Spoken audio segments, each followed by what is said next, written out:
Chief Osceola has done the honors to get us ready for Maryland and Florida State. Dave Barnett with Bill Curry and Craig James. And the question for Florida State, Bill, after a shutout opening win over North Carolina, are they back? Are they going to look like Florida State again after 5 losses last year? Dave, I was at practice Thursday afternoon. The gleam is back in the eye and the speed is back in the feet. Yes, indeed. And Craig, the question for Maryland.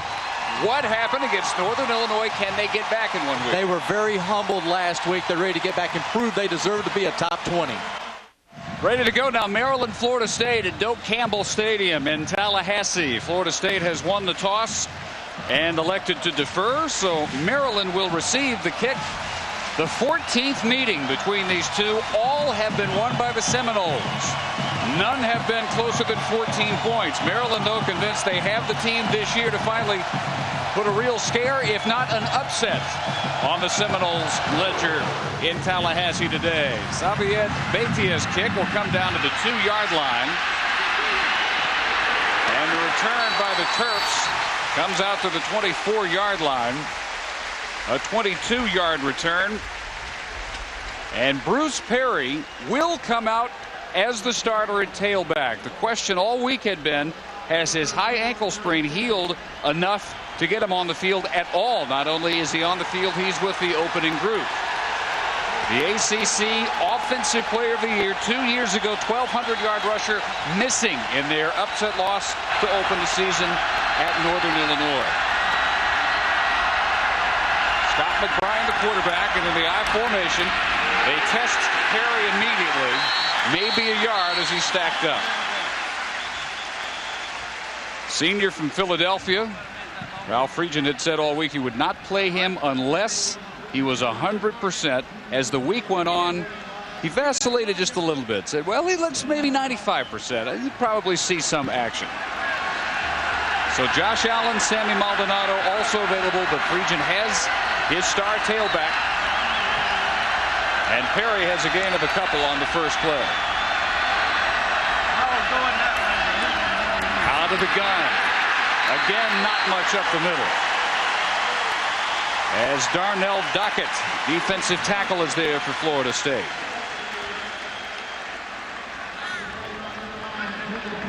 So the Terps with the opening possession of the game, looking at a 3rd and long. 11-3 last year. Off a disappointing start. They lost 2 of their first 3, hoping not to lose their first 2 this year. Opening series of the game, Maryland takes the opening kickoff. Bruce Perry is starting at tailback, and they have a 3rd down and 9 from their own 25. Scott McFarland's pass almost intercepted by Bryant McFadden, and the Terps start with a quick 3 and out. One of the things that they're going to have to really work with here at Maryland early in the game is the speed of Florida State. That was way late, Coach, on its delivery. Not only was it late, but it was a hard corner with a safety behind him. That was a poor read by McBride, and it probably should have been a touchdown for Florida State. So Adam Podlesh to punt for Maryland. Let's send you back to Jeff in Knoxville.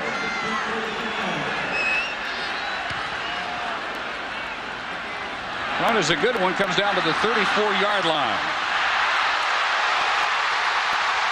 And an outstanding return, and Florida State will start in Maryland territory. Dominic Robinson with a 20-yard return of a 41-yard kick. Chris Ricks and company will have that field position for their first possession. 1-0 off a shutout, 37-0 at North Carolina, 553 total yards. Ricks was sharp. He had 10 different receivers. 56 different Seminoles played in the first quarter alone. Ricks and 2 other quarterbacks played. They had a laugher. They do not expect that tonight against the Terps. From the 47 of Maryland, Ricks will open with 3 wideouts in the shotgun. And no pressure from Maryland, but an interception. First pass picked off. Dequel Jackson still on his feet and returns it for a touchdown. 58 yards on the first play for the Seminoles. Jackson, the pickoff, and 6 for Maryland. Dequel Dequel Jackson from Largo, Florida, wanted to be recruited by Florida State and has been waiting for this moment for many, many years. And look what he does. He duplicates the Greg Jones forearm on the QB, knocks people right and left. Lorenzo Booker on his rear end, and the big linebacker takes it in, his first sniff of Seminole football. Do you see him jump inside that little option route there by the fullback irons? You know, he jumped right underneath that. That's a smart play by the linebacker. And how about Jackson? Bowling ball. Dequel Jackson. Dequel. Nick Novak for the extra point. One of the best kickers in the country, makes it 7-0. We have just had a lightning bolt get us started in the Maryland-Florida State matchup. Maryland takes the opening kick, 3 and out. They punt it away. And on the first play from scrimmage, Florida State's Chris Ricks is intercepted by Dequel Jackson of Largo, Florida, who grew up dreaming of playing for the Seminoles. He returns it 58 yards, and it's 7-0 Terps. And you know what? This is monster ball here. This is a guy that was determined to get to the end zone, and coach, he jumped underneath the option route by the fullback. A poor read by Chris Ricks and throwing it to the flat. Poor read by Chris Ricks. A wonderful play by Dequel Jackson, who obviously watched Greg Jones a week ago, the Florida State tailback, running over Dexter Reed of North Carolina. He took a page from Greg's book and drilled Ricks and Booker. He wanted two of them in the end zone. He wanted 2 of them, didn't he? Just for good measure. But he didn't get the helmet knocked off. Wow. Ralph Friedgen has had the most successful first 2 years of any coach in ACC history. And Bobby Bowden, of course, 3rd winningest in terms of percentage among active coaches. 4 wins behind Joe Paterno's all-time Division I-A record of 337. And it is a stunned sellout of 82,000 plus in Tallahassee. That is precisely the kind of play that Maryland must make to have a chance in this game. Back to kick it off for the Terps. 13-0 Seminoles. Average margin more than 32 points per meeting. They've never come closer than 14 points, but the Terps have a quick 7-0 lead. And a fired up special team hit on this return, which doesn't go very far at all for Antonio Cromartie. Now, how does Chris Ricks respond to the first pass he throws, turning 58 yards the other way for points? Well, Bobby Bowden says he may be the most misunderstood, misrepresented player he's had in a while. He has had certainly more downs than ups the last couple of years by the standards of that position at Florida State. Bowden, one of his biggest backers, though, and expects him to have a very strong junior year. 3rd year as a starter.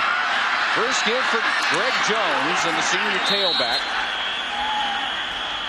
Looks in vain for room around the left corner. So the Bud Light starting lineup's looking this way.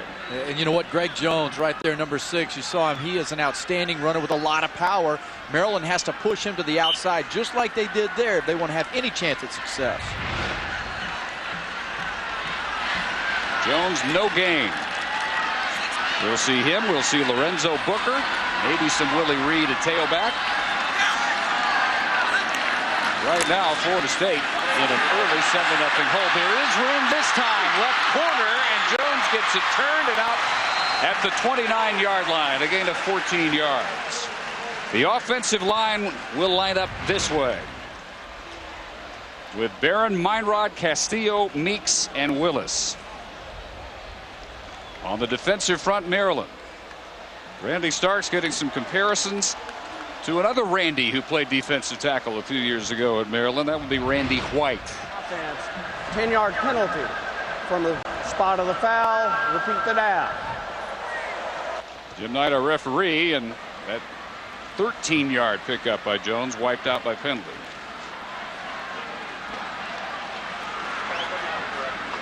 Rest of the Terp defense. Number 52, Dequel Jackson, already making a dominating play. 15 tackles a week ago in his first start. And a very talented, experienced secondary. 3 seniors and a junior Foxworth, who is every bit as good as those seniors. Ricks Throwing that one in the general direction of an eligible receiver, basically just throwing that one away, and Florida State backing up and clearly in shock. A state of shock after a 58-yard interception by Dequel Jackson to get things underway. Now up to Chris Ricks to try and remember how he played all week long, and Bobby Bowden continues to be one of his biggest backers. 37-0 last week is what they expect more of from him and from the Seminoles this year. They do, and Coach Bowden is ardently backing his quarterback and this team. If you get in a foxhole, you want Bobby Bowden on your side. 3rd and 15, hit as he delivers, and the receiver turns the wrong way that time. PK Sam, and so Maryland with a 3-and-out the first time Florida State gets it after they return that, and their mindset is going to be something to watch, Craig, because this is the team that was shockingly defeated at Northern Illinois last week. And you know what, which could have lulled Florida State into a false sense of hope and encouragement here or there. But Maryland's a football team that has several things they need to have happen tonight, one of which is just a good start, which they've done already. And now it's kind of like, hey, what's going on out here? Florida State's in a shock. So kicking from the own end zone, the Seminoles will give Maryland outstanding field position. Steve Suter injured a week ago, as was Bruce Perry. They missed both of them, and a 16-yard return of a 40-yard kick. 20 years of college football on ESPN. Maryland 7-0 early in the first quarter on the 58-yard Dequel Jackson interception return. Bruce Perry did start today. There was mystery all week. Ralph Friedgen saying he would not play him unless he was 100%. As the week went on, he said, well, maybe 95% will be good enough. And turns out that the high ankle sprain that kept him out of the Northern Illinois game has healed well enough to get him in the opening lineup. Let's welcome the 4th member of our crew on the sidelines with us tonight, Rob Stone. Well, Bruce practiced all week at full strength, spoke with the head trainer just before kickoff. She told me they gave him a litany of tests that he had to pass to get on the field. He passed them all. Watched him during warm-ups. No problems on cuts. Only a little gimpy stopping. Watched him on the sidelines during this break. He kept on moving to keep that ankle loose so it wouldn't lock up on him. And he has now carried it 3 times for a total of 1 yard. All up the middle. There has been no room for him. But Perry is the ACC Offensive Player of the Year from 2 years ago, the season that Maryland surprised their way to the ACC Championship and the Orange Bowl. 1,200 yards rushing that year. Needing 222 coming into tonight for 2,000 in his Maryland career. He would be one of 8 to get to 2,000 rushing yards. No game. First option, Scott McBrien will keep. And McBrien with a first down, run out of bounds at the 23-yard line by B.J. Ward after a gain of 11. Something you have to prepare for when you have a Ralph Friedgen offense. You're just never sure, Bill, when that option's going to show up. It's just so important against a team like Ohio State, a team like Florida State, because they have great team speed and closing speed. And what option football does is it forces responsibility. Everybody has to stay and play their responsibility before running to the ball. McBrien, a senior from Rockville, began his career at West Virginia, transferred, walked on, and starts for the Terps now. Flag is down and whistles as Perry takes this pitch. Oh, man, Ralph Friedgen is sick because that was a big gainer there. They've got him outnumbered. They have nailed him on 2 options in a row. False start, offense, 5-yard penalty. And you know what's going on right now is you've got Friedgen trying to put a little doubt in that defense. Mickey Andrews, defensive coordinator at Florida State, is trying to figure out, all right, Big Fridge, what you going to bring to me today? Bud Light offensive line, Maryland. Seniors at the wide receiver spots, Williams and Harrison. Fiddler also a senior. Perry likewise. Lots of experience on this Maryland offense. Which now looks at 1st and 15. 4 wides and a shotgun. And McBrien keeping on the option pitch. Rich Parson blown up. Rich Parson trying to get around the corner. Nothing doing. B.J. Ward up again from free safety.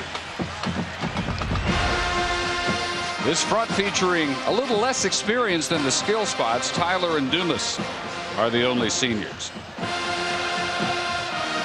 And across the ball, Darnell Doak, the all-time leader in tackles for loss at Florida State with 49. Think about who we're talking about.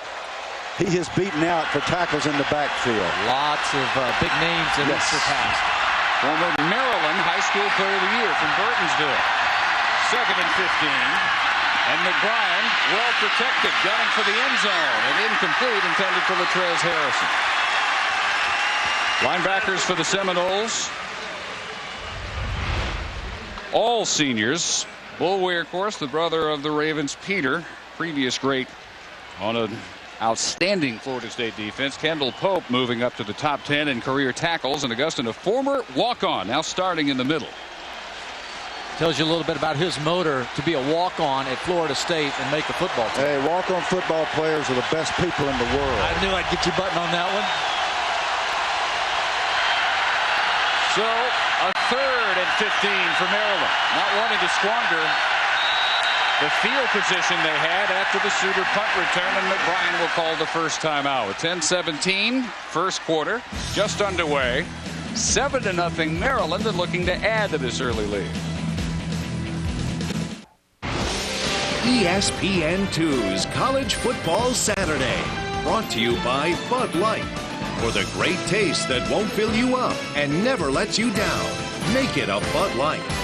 And by Lincoln Financial Group, clear solutions in a complex world.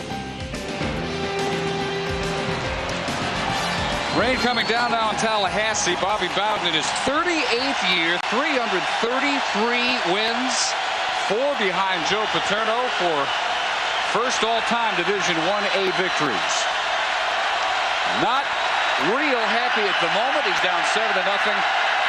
Terps will snap from the Seminoles' 28-yard line, but they need 15 yards on 3rd down.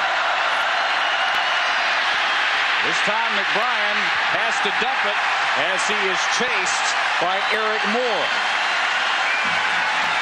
And a strong Seminole defensive stand after the big punt return by Suter. That'll bring on the near automatic kicker Nick Novak, who has hit 37 of his last 42. His only 2 misses, only 2 of those 5 misses have been inside 50 yards. He's one of the top scorers returning in college football this year. 2 for 2 last week, 46 and 50 yarders. Here comes a 45-yarder. And Novak's kick is good. So he continues his terrific run of accuracy and extends this early Maryland lead to 10-0. Maryland is hoping that whatever is in the water around the country today in college football is in their supply too, because look what's already happened. Number 11 NC State never really showing up in that upset by Wake Forest. Virginia blown out by South Carolina. Auburn loses at Georgia Tech. Auburn still has not scored a touchdown in their first game. They played the Yellow Jackets today. What'd you expect? Well, you know what I would expect in this particular football game? For Bobby Bowden to go over and say, hey, I don't care what Ralph Friedgen and those guys are doing out there. You football players on my team, you worry about getting your job done. It's Mickey Andrews' job, Jeff Bowden's job, my job to figure out the strategy. You make the plays on the field. You could tell distinctly in talking with Mickey Andrews, the defensive coordinator, Bobby Bowden, the head coach, and Jeff Bowden, the offensive coordinator, Bobby's son, that they were all thinking about Ralph Friedgen, the coaches. And you're exactly right. What you got to do is to let the coaches think about the coaches and get the players to play. And Kendall Pope, linebacker. I mean, these are smart players. They're already over there thinking about that. It's a game on the field. Execute down there. In his first 2 seasons, Ralph Friedgen has not lost consecutive games in either 2001 or 2002. 11-3 last year, despite a 1-2 start. So he has overcome early disappointment before. Novak's kick will come out to the 25-yard line. A return of 17. One of the things that Ralph Friedgen was really pleased about in the Northern Illinois game, despite the fact that they lost a heartbreaker, was the play of the special teams. They were absolutely superb in coverage, punting the ball, the place kicking, and they started out exactly the same way tonight, Craig. you got to play every phase of the game if you're going to have any chance at Florida State to upset and beat them. And Maryland is a team that feels like they should be 1-0, and they're trying to prove that this is where they belong on top of Florida State. Lorenzo Booker will get this series at tailback. Prize freshman recruit. Redshirted last year out of Ventura, California. Ricks steps up, keeps, slides, and gets about 4 yards. On the very first play from scrimmage, Ricks went to the air, and here's what happened. From Maryland, and I think what you saw there was the speed of the linebackers. Maryland's linebacking crew has speed, Coach. They make plays. But this guy, they need to move him to tailback and let him play both ways. Look at him run with the football. Linebackers usually bat those down. DeQuell Jackson of Largo, Florida. 2nd down and 6 after the Ricks keeper. His pitch goes to the wide side of the field, and Booker steps out of bounds after a first down gain of 12 yards. They have a real change of pace. Greg Jones, powerful 255-pounder. Booker scatters around back there, 5'11", 185, much quicker. This will make you stay at home, too. Exactly. Football. I was about to say they make those linebackers squat with a misdirection, and boom, Booker's on the corner. And if you squat long with Booker, you'll be watching his backside. Exactly.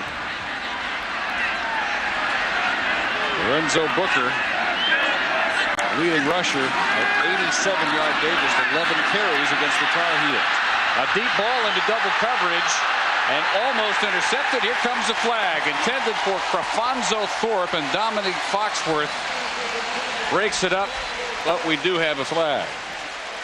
We were there, Maryland versus Clemson, when Dominique was a true freshman and had his very first start in a very big game. He was marvelous then. Looks like maybe he was pushing on this one. That's what he's going to be called for. Yep, a little push there. You know what? Williams is the guy who's got the pass interference. He turns and runs in. But Foxworth comes over. He's got a chance. He can play the ball. Foxworth has the same right to go to the football as the wide receiver. But Madu Williams did interfere. Yep, it was a good call. Those 4 penalties in the 4th quarter as big as any factor in that upset, because they helped Northern Illinois put together what was an 18-play drive to help them get to overtime when they won it 20-13. Rich with some confusion, looking to the sideline to make sure he's got the call. And a problem on the shotgun snap. Still rolling around loose. And finally out of bounds.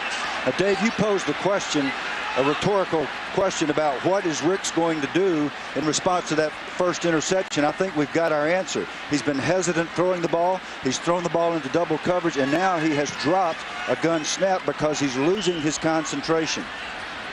You see what they're doing. No huddle. Go to the line of scrimmage. Change the pace. Try to create some momentum. He's got to catch the snap, though. Well, you know, he sure does that. That's a fact. A little bit of rain shouldn't be that much to cause ball handling difficulties yet. Long out and a stretching grab by Chris Davis. Are they ever high on this redshirt freshman? He says, Jeff Bowden says, this is our next Peter Warrick. Did you see that catch? That was a great catch, but the problem with the football, according to the coaches, David Castillo, the center, number 63, sweats on the football too much. He didn't sweat on this one. Davis had no sweat to deal with on this. I mean, look at that. And one, the left foot comes down in bounds. Great catch. Chris Davis is a game breaker. Still need 8 on 3rd down. Quick toss over the middle, Thorpe. And Thorpe will have the first down with the 33 of the Terps. Now, I was a center for 20 years, but I had long arms.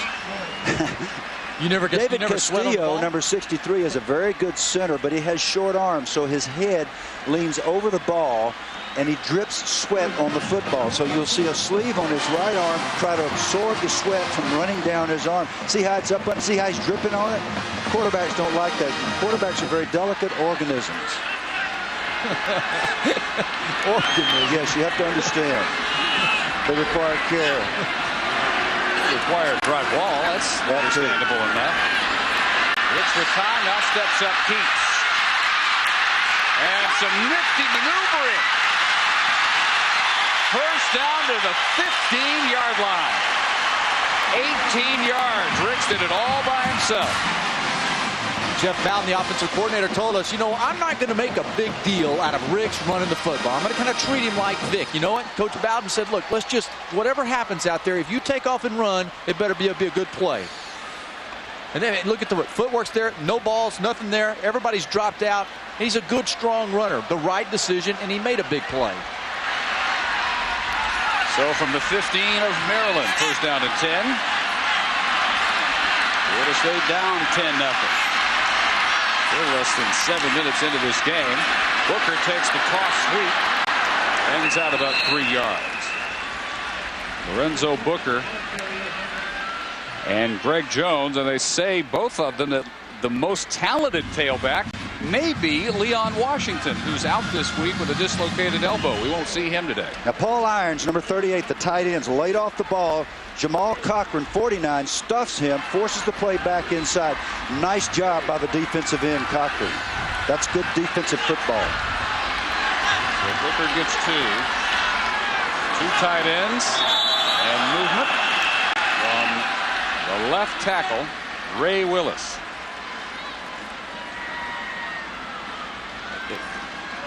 You got a double whammy, and what you have to deal with here, Booker and Jones, there's two distinct running styles here. Jones will deliver the bone. Last week they said this is dang wrong to do this to a defender. Dang wrong. And then you got Booker, the freshman, who can get you on the outside. It's the speed game. Now Jones can run too, but it's one of those games where, Coach, you got to be ready for a little bit of both. And you really can't defend everything all the time. The misdirection pitch to Booker has been the best play of the game for FSU. Greg Jones has a highlight that's going to follow him his entire life. Ricks looking in zone. One-on-one coverage. Caught. Touchdown, Thorpe.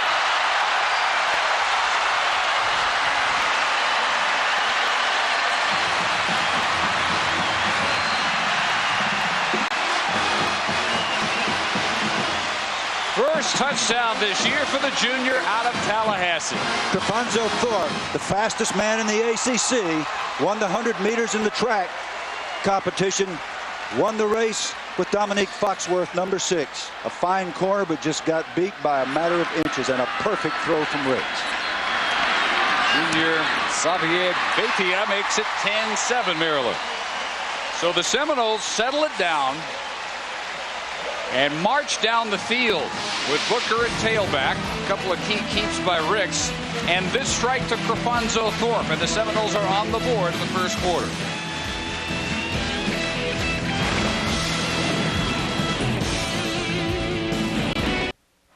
Sold out house, 82,000 plus, Doak Campbell Stadium, Tallahassee, Florida. Number 10 Florida State on the board after falling quickly behind 10-0. Dave Barnett with Bill Curry, Craig James, Rob Stone. 8 plays, they go 75 yards. And Ricks to Cafonzo Thorpe to finish it off.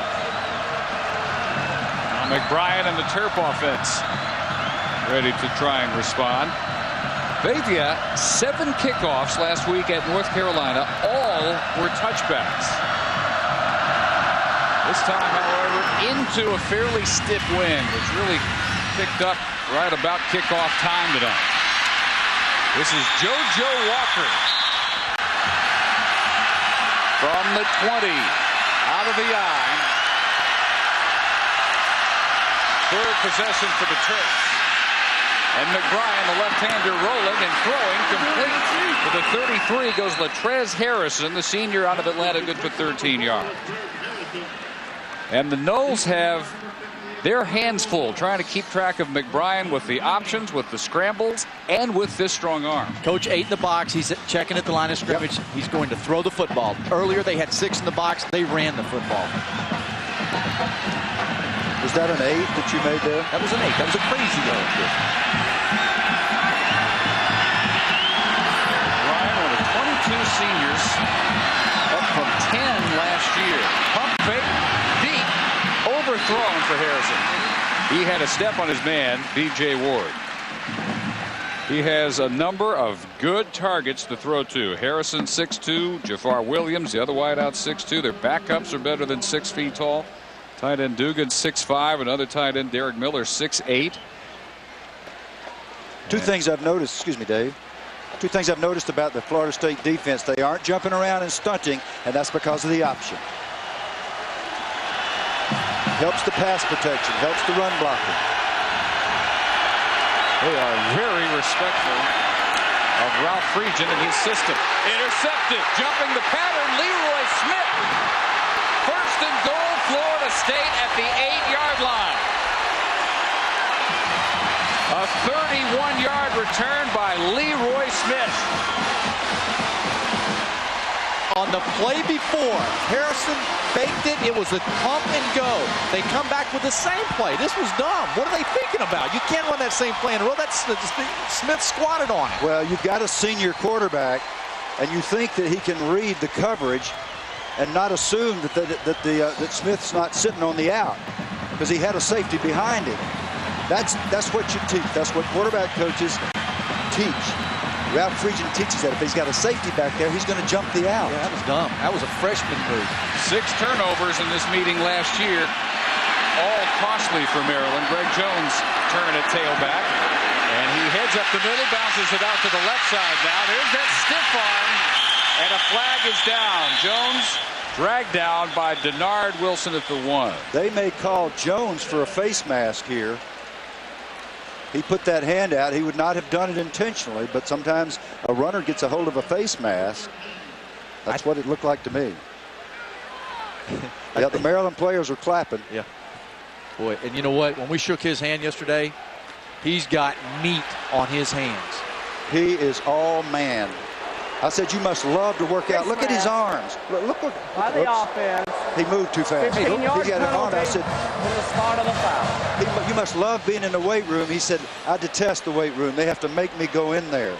Yeah, just a blow to the face mask. He holds on to it.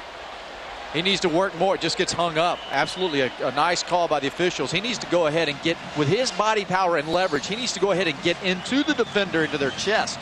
He'll run through a lot of smaller defensive backs. Like a young Craig James. Oh, I never had the hammers that this man has. He's got you by about 50 pounds or so if you're playing with, didn't he? Jones, this time to the right side. And the closing speed of Madu Williams up from free safety to drag Jones down inside the 15. And, you know, a little bit earlier here, on this interception, he's trying to read, here's your safeties and your secondary that's going to go back, and the corner squats in the flat. They had the pump and go while on the play before. The play before, the corner found it, bit, and tried to go back with Harris. That time, there was no faking with it. He had a free safety, and when there's a corner back there, he is going to jump the out cut.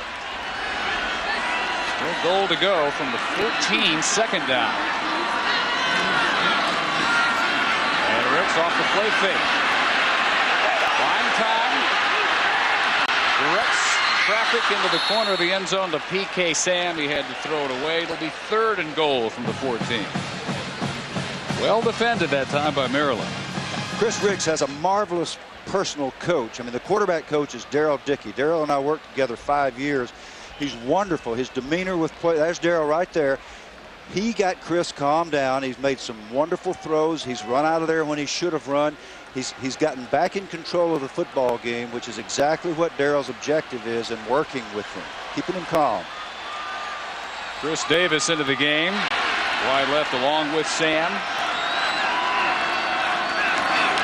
On 3rd and goal, they pitch to Booker in a foot race and runs out of room. Right around the 10-yard line. So Maryland, thanks to the face mask penalty against Greg Jones, will force the field goal try. Look at the corner coming off up here. They've got a blitz up with the linebacker coming off the slot. Gary Blackney, the defensive coordinator, had the right call on, and Booker still almost outran him to the corner. Yeah, but then he had his friends. He got some help from his friends coming up in force in the person of Jerome Cox, number 30, and got him out of bounds. Maybe to try a 28-yarder. To tie this game up at 10 apiece. It is blocked. Here comes a return for Maryland. And Dequel Jackson again showing up with the big play for the Terps. He has an interception return of 58 yards. Gets a hand on this kick by Badia and keeps the Terps on top by 3.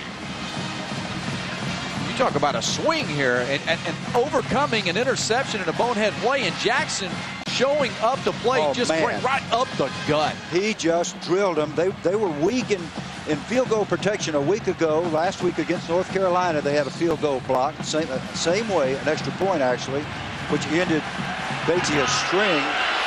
They got beat again. They did not get the special teams corrected. 2 plays the likes of which you have to have to win in a place like Tallahassee. Interception, return, block, kicks. Going to take a lot more where those came from, though. This should be offsides Travis Johnson of Florida State. And 1 drive. That was all they had 1 week ago. Here's 1st and 5 after the mark-off against FSU. And a strike from McBrien.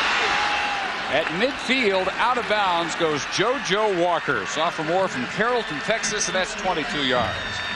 Something that we can follow along here in this ballgame that we really enjoyed hearing from Ralph Friedgen was the Fridge formula, what he uses to kind of determine what's going on. He goes in and he takes all the penalties and the bad things that happen in a football game. He divides it by the number of plays that they've run. If it's 12% or less, meaning if they're good 88% of the time, he has never lost. We'll track it for you. Mostly good plays so far in this first 10 minutes. From midfield. Not much on the ground so far. This is Sammy Maldonado, a transfer from Ohio State. Let's go down below to Rob. Hard for a college coach to avoid the BCS conversation, even if he's doing injury rehab. Ralph Friedgen, he had his right hip replaced in mid-May. The physical therapist working with him gave him this rehab motto, BCS. Don't bend, don't cross legs, don't swivel hips. Coach Friedgen taking the BCS controversy to a new level of pain.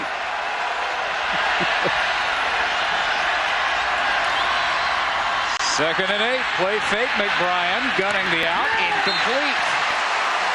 Stanford Samuels had the coverage on Derek Fenner. Samuels, a senior out of Miami, 3 interceptions. Tops on the team last year. Close to 1 there. It'll be 3rd and 8.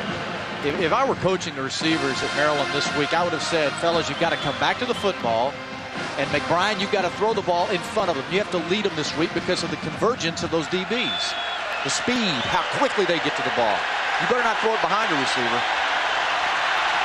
They spread him out with 3 wides. Perry back into the game. They need 8. They're coming after McBrien. Gets it off. Guns it complete. First down to the 38. Derek Fenner. And again.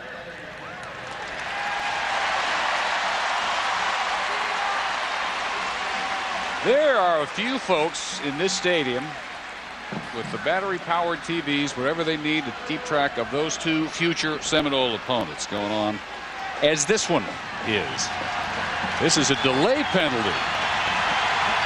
Wow, they had picked up the first. Now they march it back 5, and it's 3rd and 13. Nobody could hear that whistle. It was a late flag, and it wipes out the first down catch by Fenner. And the Fridge wants timeout. Nobody can hear him or see him. Now finally Steve Shooter does. Smart. Second timeout for the Terps. 4:18, first quarter. Maryland 10, Florida State 7, and a 3rd and long coming.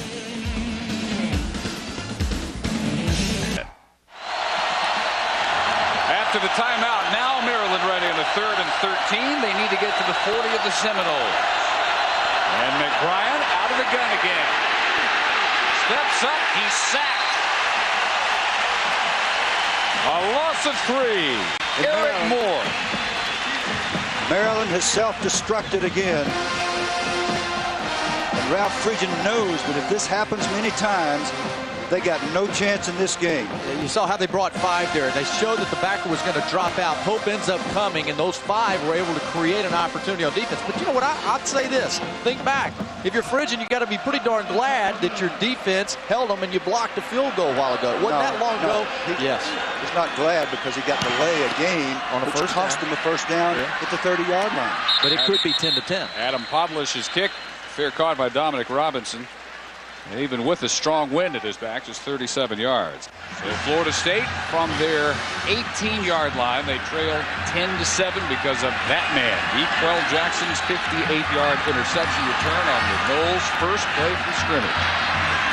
With Novak later added a field goal. Overthrown, intended for P.K. Sam, the junior receiver from Buford, Georgia. You always expect Florida State to have, if not the most talented group, one of the top 2 or 3 groups of receivers in the country, and they seem to think they have that group with experience added. It's going to take some time for them to get there, but they think the physical tools are there as a group. They've got the speed and the hands and the foot movement and the grace that you're accustomed to seeing from them. Not a great start for Ricks. Really more effective with those 2 rushes. With the exception of the touchdown strike to Doak. Over the middle this time. And Matt Henshaw, the converted quarterback, now a second tight end, comes up close to a first down. Ricks' first quarter so far did not get off to a good start. But he bounced back. There you have it in a nutshell. Those 2 plays, the story of this opening period. 10-7 Maryland. 3rd and 1 coming for the Noles. One of the top quarterbacks in school history. That's through just 2 seasons and 1 game. And Ricks trying to keep, and he is knocked backwards and will not have the first down yardage. And it was Jackson who knocked him back. Ricks does not run quarterback sneaks well. You get your pads down, keep your head up, and you get in behind those big rear ends. You don't stand up straight and get drilled by somebody like Dequel Jackson who knocks you back. He had no chance to make that first down. I'm amazed. Darryl Dickey knows how to teach quarterback sneaks, and Ricks just stood up and made himself a target. So far, they haven't lost anything without E.J. Henderson at middle linebacker. I was Tonight, going to come to that. I mean, Dequel is every bit E.J. Henderson caliber so far. Suter, one of the most dangerous return men in the country, tied the NCAA record. 4 touchdown returns last year. Can't do anything with this 47-yarder. Let's send it down below to Rob Stone. Seeking discipline and stability, Chris Ricks moved off campus this week, where 2 of his new roommates are a 3-year-old and a 2-month baby. I can't make this stuff up, can I? He moved in with former Florida State basketball player, Pastor Ron Miller. Ricks, he has a curfew, restricted phone hours, and per NCAA rules, he does pay rent, buys food, and even has to change some diapers. I'd like to see the NCAA go after him on that one. Craig, any similarity to your living conditions at SMU? No, but a few of my teammates maybe. My room was pretty dirty. And Brian, boy, he can operate that option, although this pitch almost ends up in Seminole hands. Finally recovered by Maldonado. I mean, he wanted to do that. He wanted to move in and get that type of influence from his pastor, who's also a former strength and conditioning coach here and a former Florida State basketball player. And just make sure that he's there and he's accountable and knows what's going on, and you know that he's always there. Turnover is a big part of the story last year in this matchup. The last 2 games, in fact, 10 turnovers, leading to 21 points in each game. Maryland helping out the Florida State cause. Over the middle, and that was almost intercepted by Ward. Where most of the big games for Alabama were played, it was bigger than the on-campus stadium. It's been expanded to the point now that that's where they can bring in the big non-conference opponents like Oklahoma. Here's 3rd and 10 for the Terps. And McBrien again having to do it on his own. Left-hander scrambling right, buying time. Now looks up, throws complete. Perry. he'll finish off a remarkable play. A marker is down, but if this thing stands, that's 20 yards. When you're a lineman and you play with a scrambling quarterback, there is a rule that's set in stone. This will be lineman downfield. My Big buddy 78. Craig has already seen that. Yeah. And Maryland has made enough mistakes already to cost them the football game. Ralph Friedgen knows Have 2 it. fouls. Ineligible receiver downfield by the offense. Personal foul, roughing the passer by the defense. The penalty's offset. You know, both of these teams, when you're playing in a high-profile game like this, can't afford to make dumb mistakes. And right here at the end of this play, blow to the head. Chauncey Davis. Clothesline. So the Terps again looking at needing 10 on 3rd down. Inside the final minute of the first quarter.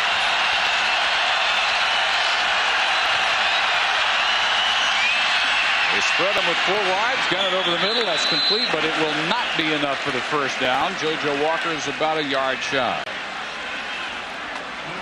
Trying to keep Florida State from getting any kind of rhythm going. McBrien's really working at the line of scrimmage. He's really barking out, trying to change the cadence. Just trying to make things happen. Of course, the defensive linemen are too well trained. Coach Higgins teaches them to look at the football and not at the quarterback's hands. Better not be listening to that snap count, right? Ooh, you better not be listening. Now, here, you know, for Florida State, you know, we've been talking about Chris Ricks, this and that. When they get the football back here in a minute, Mr. Greg Jones, number 6, needs to show up and get the ball in his hand. You know what? He's been running tentatively. He hasn't really smoked it up in there. They had lathered him up. He's been trying to bounce it outside, and that's not his strong suit. Give him the ball. Maryland could have punted with the wind at their back. Instead, they let time run out at the end of the first quarter. It is Terps 10, number 10, Florida State 7. Second quarter now. Doak Campbell Stadium sold out in Tallahassee. 10-7 Maryland over Florida State. Dave Barnett, Bill Curry, Craig James. Craig, what would your concern be? You're up 3, but would you have something that you need to get turned around if you're Maryland to start this quarter? Absolutely. McBrien's starting to telegraph what's going on. It looks like the secondary at Florida State starting to jump on them. And I think there are a few things that Maryland needs to be mindful of here. They need to change their tendencies. They need to get out there and substitute, make sure they stay fresh, and then they've got to create doubt as to what's going on with their offense.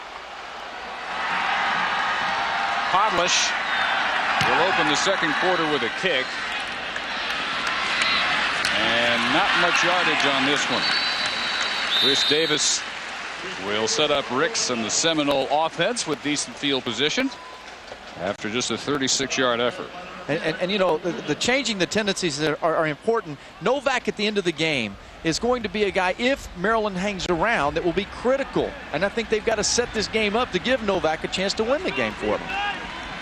Substitutes, if they don't do that in the third, fourth quarter, Florida State will hammer them because Florida State has 2 deep across the board. Big Novak, the kicker, has now made, with the shot earlier tonight, 38 of his last 43 field goals. Just about automatic. Ricks.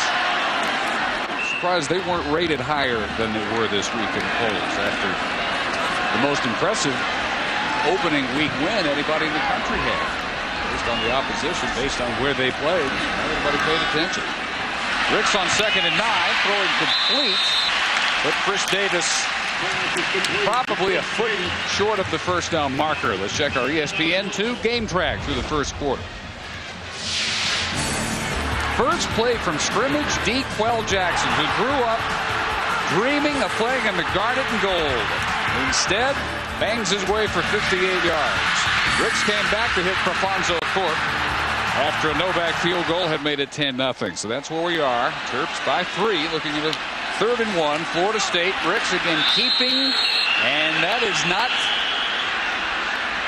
I don't think, going to be enough. That's the second time that he's come up high and gotten knocked backward. I'll tell you the truth, the way he runs the quarterback sneak, he looks like he's scared. I know he's not scared, but he's just waffling in there, standing up straight, kind of holding his head down until Jamal Cochran, number 49, relieved him of his misery and knocked the stuffings out of him. And I don't think he made it. Well, I'll tell you what, I think they gave him a friendly spot, Well, if and he did make it. If he did, it's an upset. Very friendly spot. I would call that a miracle spot, actually. I just don't understand why. He stood up, he leaned forward, he got knocked back. Now, how in the world did he make a first down? By that much.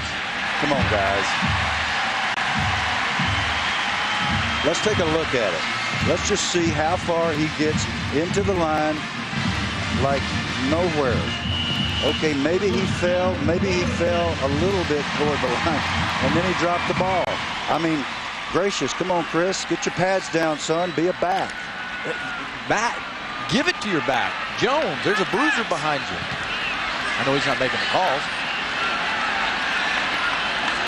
It's last year in this game, career best 5 touchdown passes. On the ground, back to Greg Jones. And Jones up to the 46-yard line. I got to pass along what Jones's kicker, Xavier Betia, had to say about him at practice. Jones comes by us. I'm standing with the kicker at practice Thursday, and he says, Greg is the most humble human being I've ever known. He's a wonderful man. He plays very hard. He keeps it all in perspective. And we found him to be that way when we visited him. One of these guys that just doesn't want to take a compliment. Hard not to. Looking at a game like he had last week. James Coleman, the fullback, will set up a 3rd and 1. When you talk about what Jones did to North Carolina, and again, that stiff arm highlight, you're going to see a million times. As long as Greg Jones is on this planet, you're going to keep seeing that. And he's one of these guys that you can't get to accept praise. He's all about everybody else but himself. Yeah, and last week, watch how right before the strike occurs, he's the striker. Oh, it's unbelievable.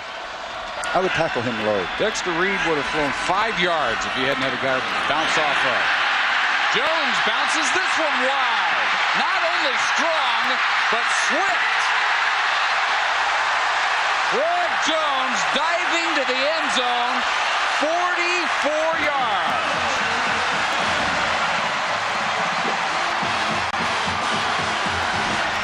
Is there anything at all missing from that package? 6'1", 255 with breakaway speed. Great job by the fullback, 36, James Coleman. He looked up to Quell Jackson, who's been making plays. Got enough of a piece of him so that the big man bounced it outside and took it all the way. And the Seminoles have their first lead. Badia with the extra point. It is 14-10. And on that run, Greg Jones is the 9th Seminole to crack the 2,000 career yard mark.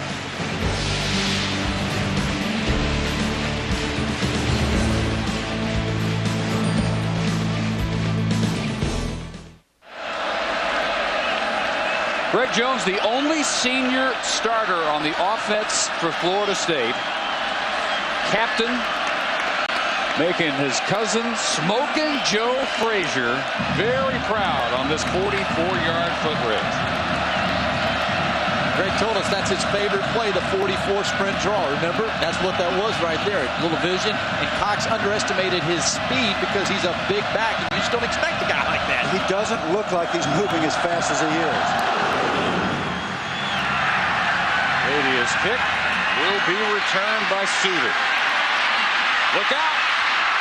Badia guiding him out of bounds. And the kicker prevents a touchdown here. 35 yards. Suter, who had 4 touchdown returns a year ago, for a moment looked like he might have a 5th on this one.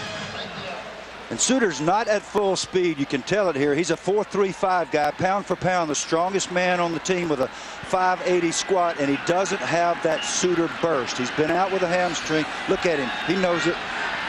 He said, I let the kicker tackle me. Good, gummit. First time now, Maryland has to come from behind.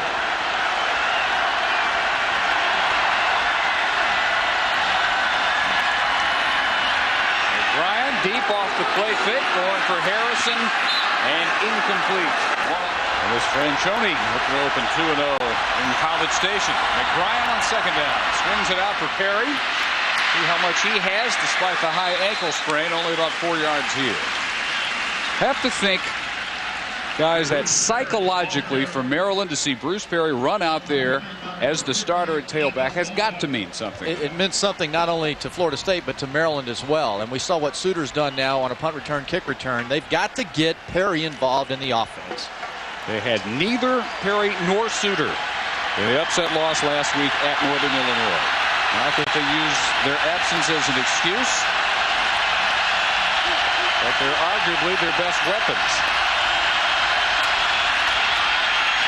Swing the other way and incomplete. It was close to a backwards pass, but it was forward enough to be incomplete.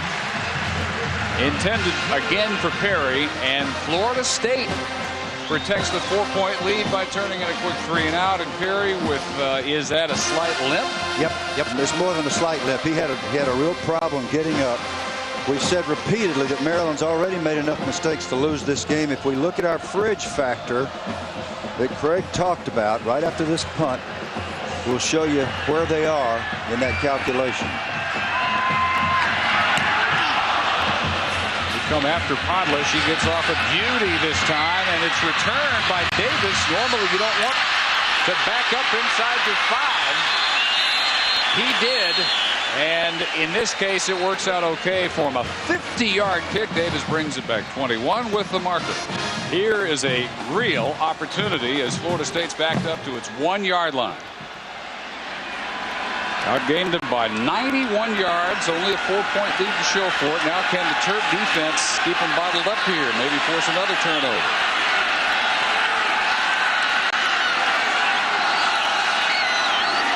Rich to throw out of the back of his own end zone. Into double coverage for Thorpe. He just stops in the middle of the pattern and catches the underthrow while drawing the flag. Yep, as he pushed off. Madu Williams, Dominique Foxworth, double coverage. Should be offensive interference to wipe out a 42-yard game. But a terrific adjustment even before that push-off by Thorpe. He read the ball, and the two defenders had no idea it was that far underthrown.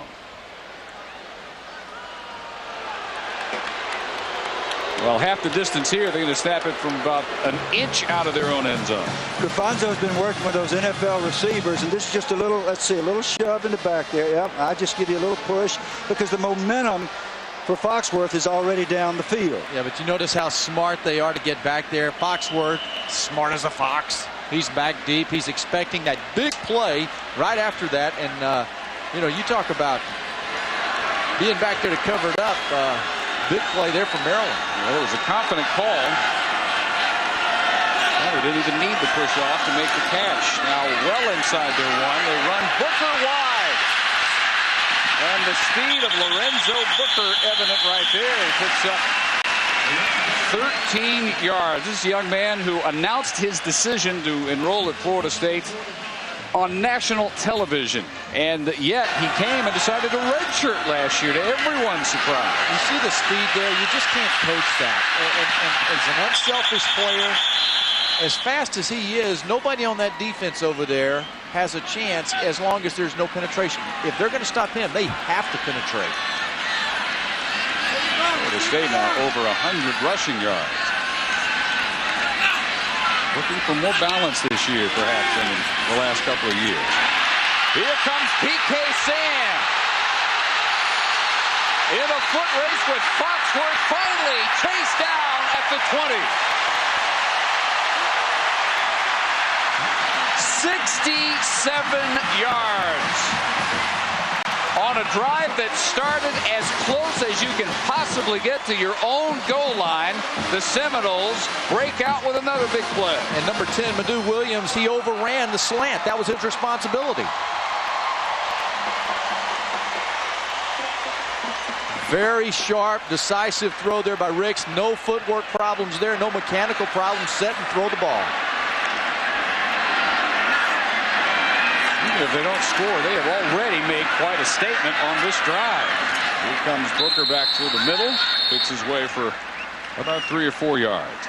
Well, your offensive goal coming off your 1-yard line for If you're just a regular football team, you hope to make a first down so that you don't have to punt the ball out of the back of the end zone. Florida State throws caution to the wind. You're always going to get a fly pattern out of their end zone when they're back there. Hang it up there, so can you stop this? Maryland couldn't. Now Rich with the call at the line. 6 still on the play clock. And Booker, a nice cutback. It'll be 3rd and 2. Let's go back down below to Rob. Well, you guys talked about Booker telling the staff, hey, I want a red shirt. More signs of maturity by this young man. In a span of a couple months this offseason, he lost 4 friends due to shootings, a suicide, and a drug overdose. And then just Monday, one of his roommates tragically died due to an auto accident. This is a kid who is mentally tough, has a worldly perspective, and has a great football future in front of him. And at the moment, unfortunately, appears to have a twisted foot or ankle. So as they check on him, they get Jones back in for the 3rd and 2. Tight end set. Jones will slam his way down to the 8-yard line, and it's 1st and goal. And that's the first time I've seen Greg Jones tonight lower his shoulder and drive for the first down. This is a play before here. Booker on the hard, strong cut back to the middle of the field.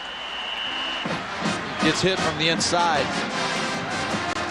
That was a violent cut, wasn't it? It really was. How and that's strong was that? When you run that fast, and actually he was cutting off the wrong foot. He had the left foot planted trying to go to his left.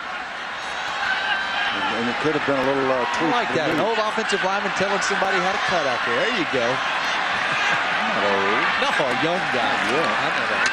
Ricks, off play action. Incomplete. Trying to go to Thorpe. And that was, I don't believe, anywhere near the pattern that Ricks expected.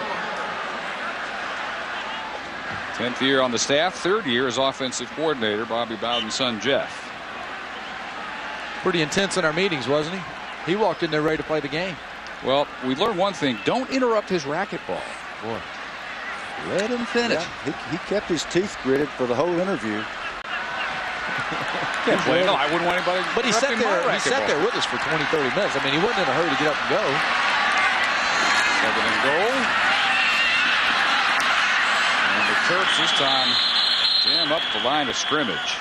Now that's surprising. That Greg Jones, again, you can tell he's not really 100% coming off that severe knee injury because he didn't really pound it in there that time. He pounds it in one play and not the next.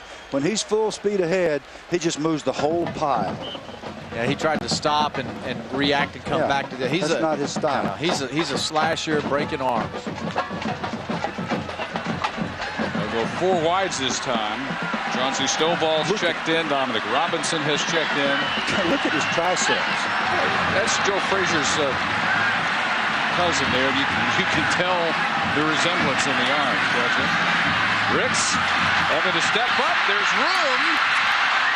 Down to the 1, though. The Terps close as soon as they see him make up his mind to try and get all 8 yards on his own. And it'll be 4th and goal from the 1. And what do you do, Bobby Bowden? He lost his earpiece. Look at his, look, see his head right there. He lost his earpiece. He got hit so hard, his earpiece went flying. 26, Raymond Custis, free safety. Put a shot on him. Looks like they may go for it here. Boy, he got smoked here. This here will keep you from chewing bubble gum tomorrow in class. They need to hand it to Greg Jones and take this in the end zone. That's what they need to do. And further discourage the Maryland football team with a touchdown here. They're going to call timeout and talk it over. This is a 98-yard drive so far. So will Bobby Bowden make the decision to go ahead for the 99th? We'll find out when we come back. ESPN2's College Football Saturday, brought to you by Wendy's Classic Hamburgers. It's better here.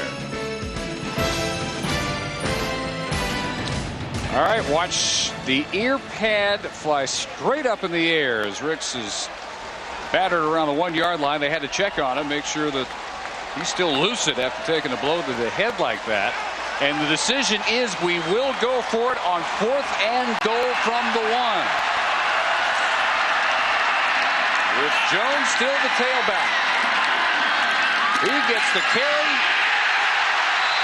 and the touchdown.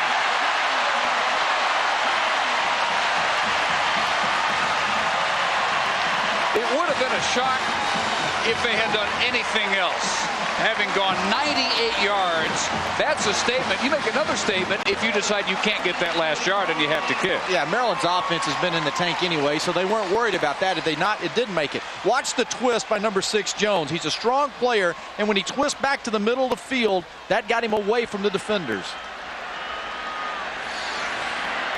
Well, you want to try and stop that guy, 255 pounds with those guns. And they had him in the 1 yard. backfield. They had him in the backfield. Jamal Cochran. Nice snap. Joey Kalakini gets it down for Badia, and it's 21-10 Seminoles. You know, Greg has a problem with those arms when he gets up in the morning. Sometimes he puts them down his pants leg because he gets them confused with his legs. They are bigger than my legs. Yeah, I just like the fact that the penetration was there by Maryland, but Greg Jones uses his strength to keep them from getting square. Can't get square on them. And Jeff Bowden's reaction, he flexes his big old biceps. Yeah, he didn't got the biceps. I'd hide those things Oh, they're around Jones. 13 and a half at least. Don't take your shirt off around a guy that looks like Popeye. You know, he doesn't even like to lift weights.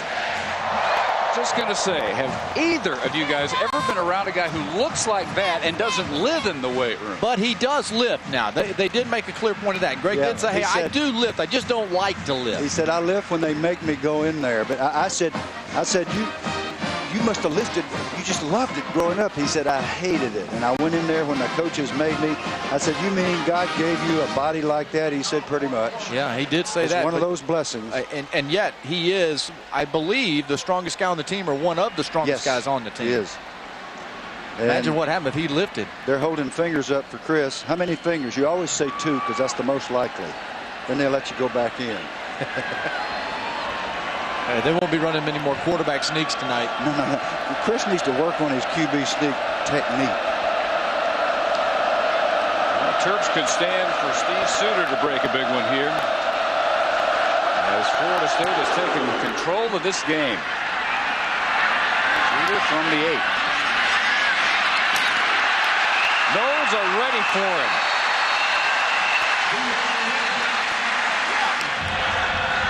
Latrez Harrison is under center. He has been running some option. And we'll look for that here as the wideout, sure enough, gives to the first man through, and it is Maldonado. And some Ralph Friedgen playbook magic going.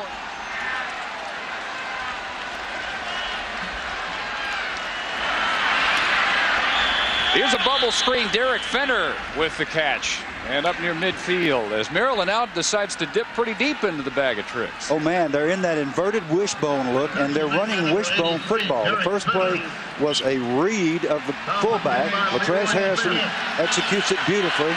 There's McBrien, his numbers. He is not done for the night, one would think. This is just a Harrison in there for the change of pace, and it's worked pretty well on the first 2 snaps. Again to give to the first man, and stacked up Maldonado at the line of scrimmage. Now he's actually reading this, meaning he's looking at the defensive lineman. If the defensive lineman widens, he hands it to the fullback. If he closes it, he's supposed to pull it out. He made a misread on the last one. The first one he did perfectly. Yeah, and you know, Harrison's a former quarterback, and so he's supposed to know what's going on back there. But when you come into a game and you're reading option against Florida State, things happen a little bit quicker than they do in practice. Well, he popped that fullback the first time. Now McBrien back in on 3rd and 2.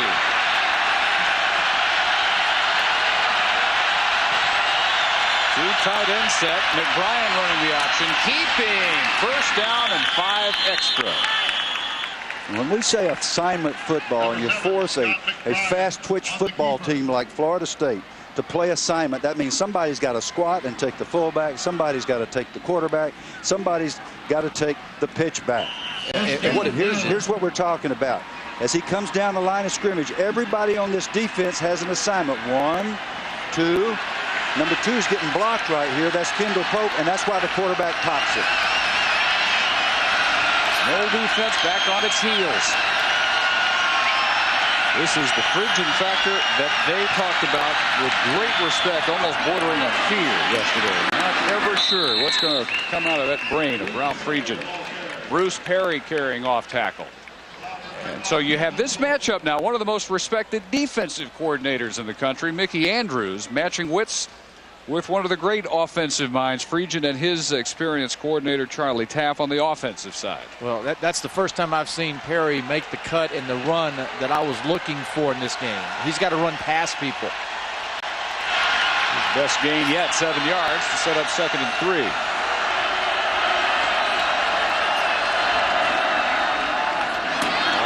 Again, and Perry with some tough running down to the 30, and the Terp march continues inside 3 minutes to go in the first half. And the big guys up front are just blocking them. Kyle Schmidt, the center, number 72, Eric Dumas, the right tackle, 75 from Atlanta, just knocking folks back off the ball. Ralph Phrygian football. He's always going to be hard-nosed. National Coach of the Year 2 years ago, his first year back at his alma mater. ACC championship, breaking up the string that the Knowles had put together since they entered the league in '92. Perry again, much better blocking than the first series, but the ball comes loose, and Florida State recovers.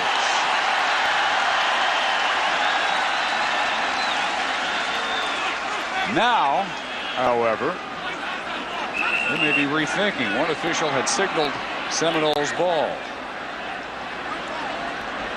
That'd sure mess up that fridge formula, wouldn't it? Wow. Yep, Florida State ball. Craig, being a back and not really getting a hit in practice, this is what happens, isn't it? It makes a difference. And then the fact that you come out in a game and you're trying to give it a little bit more, and it's just one of those plays where you're not aware of everybody that's around you. Bunkley, 52, comes in and puts his hand through there. Kendall Pope, number 9, he's in the hole waiting on him. And a series where it looked like Maryland had something going, and Pope is there to plug the lane. And Kendall was telling us, you know, Michael always gets to make the big plays. Why is it always Bullware? He picks them up and runs for touchdowns. Occasionally I get to recover one, but I'm just at the bottom of the pile. Well, there you are again, Kendall, but your team really was glad to see it. He was also saying it's big for us this year to get our swagger back. And when you're Florida State and you go 9-5, you don't swagger. And he's talking about Derek Brooks and Charlie Ward and Derek Alexander and all the guys who've been through here and won a national championship and have been great. And that's been the missing ingredient the last couple of years. We asked him, do you think you've been complacent? He was pretty honest about that. He was. He also sits for recreation and watches Derek Brooks' tapes. He has to furnish the blanks, but he gets Derek Brooks' performances here at Florida State and watches them like 6, 8. He says he's got them stacked everywhere so that he inspires himself, and that's why he's the leading tackler on this team. One reason. Best drive of the night ends in a turnover for Maryland. Plenty of time for Florida State to add to their 11-point lead. And they start with the power running. Greg Jones off right tackle, brought down by DeQuell Jackson. Jackson showed up tonight, didn't he? He showed up ready to play, and of course he did that last week in his first performance as a starter, replacing the great E.J. Henderson. Knowles without a huddle now, and 2nd and 6. They had 2 timeouts left, 1 to 2 minutes. There was movement, so Ricks gets the quick snap, takes a knee. Usually an upset day like today happens much later in the season. You really get into conference play, but it started from first couple of results and started to roll into that. Banging his way near midfield is the fullback Coleman, who earned a start over B.J. Dean with a good opener and a good week of work. A former walk-on, one of a number of hometown products from here in Tallahassee, and now he's going to limp off. Clock rolls at 1:15 on first down. Ricks. He had Thorpe on the pattern. He had no time to get it to him because of Leroy Ambush. Boy, I was hoping we got to call his name, the strong side linebacker. Leroy Ambush with a group watch. Yeah, you can't. We don't have a clue right now. Everybody thought Auburn was going to win the national championship. They're 0-2. Trev Alberts didn't think they were going to win the National. Group watch, is that a show and tell item? That's a waffle deal. That's where you're just able to say, I don't really know what you got. I want to see it on Saturday before I start giving you the honor of being 1, 2, or 3. We have 82,885. Number 4 crowd in the history of this building watching Florida State leading Maryland 21-10. The Terps slammed them early on a 58-yard interception return by middle linebacker DeQuell Jackson on the very first Florida State play from scrimmage. Later got a Nick Novak field goal, but the Noles have responded with 3 touchdowns and a chance with the 2 timeouts they had to work with to add to that lead, and they're letting the clock roll down. They finally stop it with 21 seconds. This possession began for Florida State with 2 minutes and 26 seconds on the clock and 2 timeouts, and they have not tried to score. Maryland calls time to make sure that they have to punt it to Suter, who scored 4 times last year, tying the national record. And they do so here as Jesse Stein's kick will roll inside the 5-yard line out of bounds. They have the type play you absolutely have to come up with to beat a team like Florida State on the road, with the interception return by Jackson. But as the half wore on, the Noles wore down Ralph Friedgen's Maryland Terrapins, and they lead 21-10 here in Tallahassee. Well, Florida State down early, but they recover nicely, and they have a 21-10 lead. As we get set for the start of the third quarter, Dave Barnett, Bill Curry, Craig James in that first half. All Maryland early, but Florida State finally regained some traction, and they're in control now. They got traction because most people think of a fridge factor as a trip to the ice cream locker. Ralph Friedgen calls it a formula. It's a sophisticated analytical tool in which he adds up the mistakes his team makes. Things like penalties, drop passes, sacks, and turnovers divided by the total number of plays. If it's 12% or less, they're doing well. Right now, 31%. Craig, that's why they're behind. And I'll tell you another stat he keeps up with. Your offense. If you're coming out 3 plays and you're getting on the sidelines again, that's not good. 4 out of 7 series for Maryland's offense, they've gone to the sidelines. For Florida State to kind of wrap this thing up, here's what they need to do. Continue to get to the football with their speed and create opportunities. They got to get that swagger going. They got to give some high fives and things out there. And then Jones and Booker, a good dose of Greg Jones would help anybody close a game out. Well, they've had 12 carries out of Jones for 77 yards, 2 touchdowns. One was a 44-yarder where he showed his breakaway speed. The other a 1-yarder where he showed his 255 pounds worth of muscle. And Chris Ricks has been in there doing the smelling salts and hopefully has his head clear. Really, I mean, he took some incredible shots. One knocked his earpiece out of his headgear, and that's alarming. You don't want anybody out there when they're at risk because of the possibility of not being all with us. And he looks much better. His eyes look much better right now, as you saw them a moment ago, than they did at the end of the first half. We'll see what his eyes look like if they call another quarterback sneak. You think he'd audible out of that? I think the odds on another quarterback sneak are slim and none. Rafonso Thorpe, who has a touchdown catch tonight for Florida State, ready to return this kick along with Antonio Cromartie. Scott McBrien just 4 for 13, 50 yards and an interception for Maryland. They have been almost shut out in the passing game. Novak makes this one a touchback, and the ESPN2 game track through the first 30 minutes.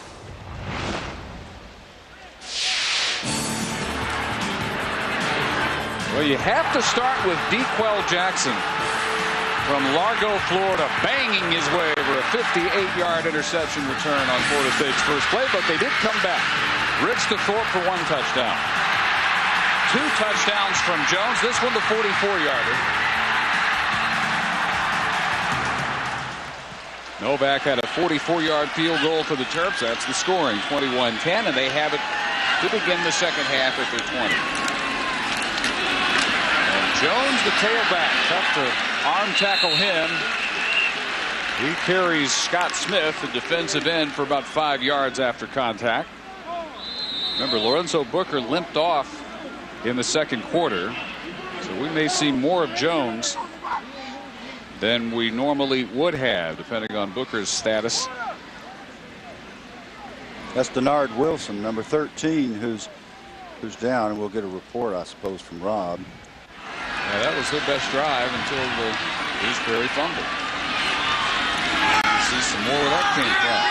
Here's an end around PK Sam.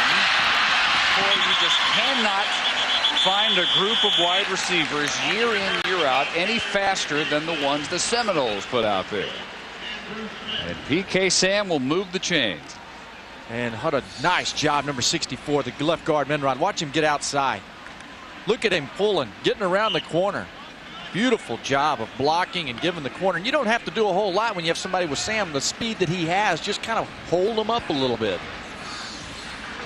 The second leading returning receiver. They don't have much experience. That's about all they don't have.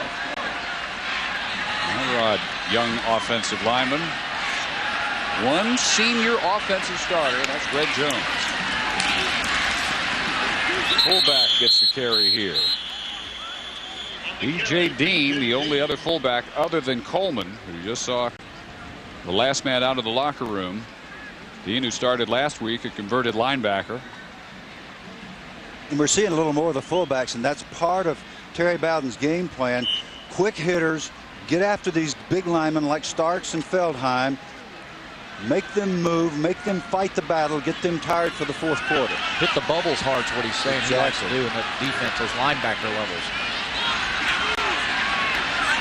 B.J. Dean for 3. Now Greg Jones breaking one tackle, breaking another one. He'll be close for the first down. I'm giving Terry Bowden way too much credit. He's still in New York, sitting at a desk with John Saunders. His little brother, Jeff Bowden, is the offensive coordinator, not Terry.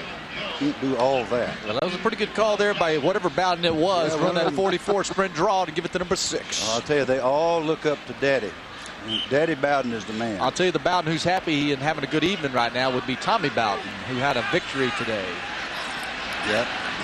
Tommy's a tough guy. He'll figure it out. Here's 3rd and 1. Full back again. Don't believe so. It's surprising they don't go to Greg Jones. Instead, it's B.J. Dean.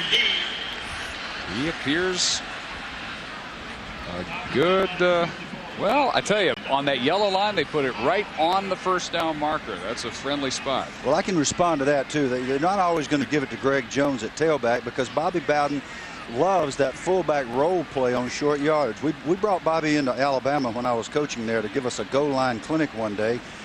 We said, show us your goal line offense, Bobby. And I swear he walked up and he had Bennett, one of those monster fullbacks on his team at the time, and he drew that play and then he sat down. I said, well, what's the rest of it? He said, that is it. That's our goal line offense. We hand it to the fullback until we score. You know why it works is because when that fullback rolls out of there, everybody's got on defense has to fly to get to the corner, afraid that if they don't get out there, those tailbacks will outrun them around the side. That's part of the magic, and the other part is if you have Edgar Bennett as a fullback. Yeah. These guys are doing a pretty good job, too. Dean and Coleman.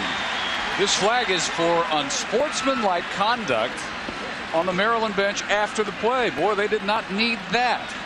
Extra 15 yards tacked on for absolutely no reason.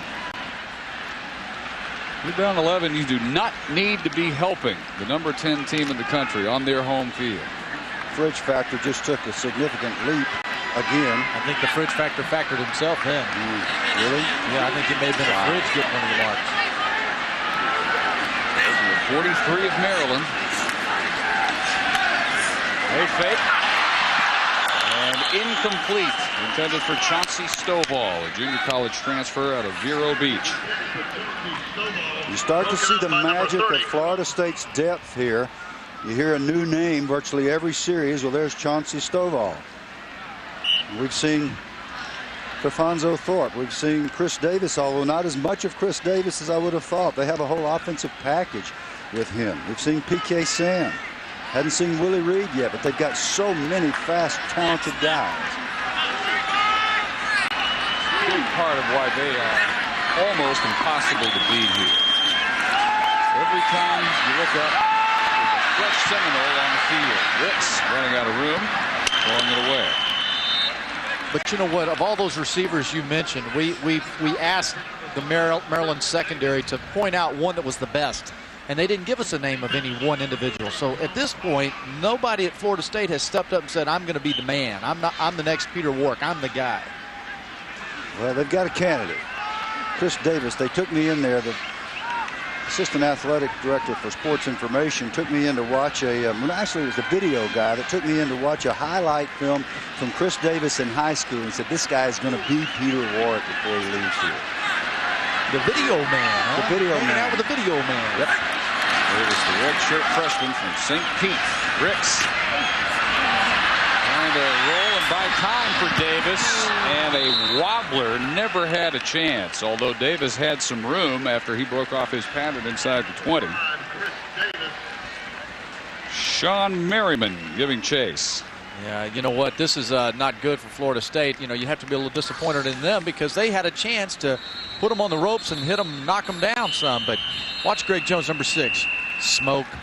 Wow. You know. And that's DeQuell, too. Yeah, and he that's barely Jackson. hit him. He didn't get all 255 on him. Well, he's just got so many gifts. That is Denard Wilson. Prize senior strong safety out of Upper Marlboro, Maryland, getting looked at with 12:07 to go in the third quarter. Denard Wilson was cramping. As a matter of fact, we can actually see the cramp. Look at that right. Look at that right calf. I'm telling you, that hurts. That's a pain like no other. He's going to be okay, but it sure doesn't feel good. If that does it to him at about 2 in the morning, he'll come out of that bed running a 4-1. Wow. And come back. Jesse Stein's last punt rolled out of bounds inside the 5-yard line. This one he hangs up very nicely inside the 20. And another nice Seminole roll out of bounds at the 15.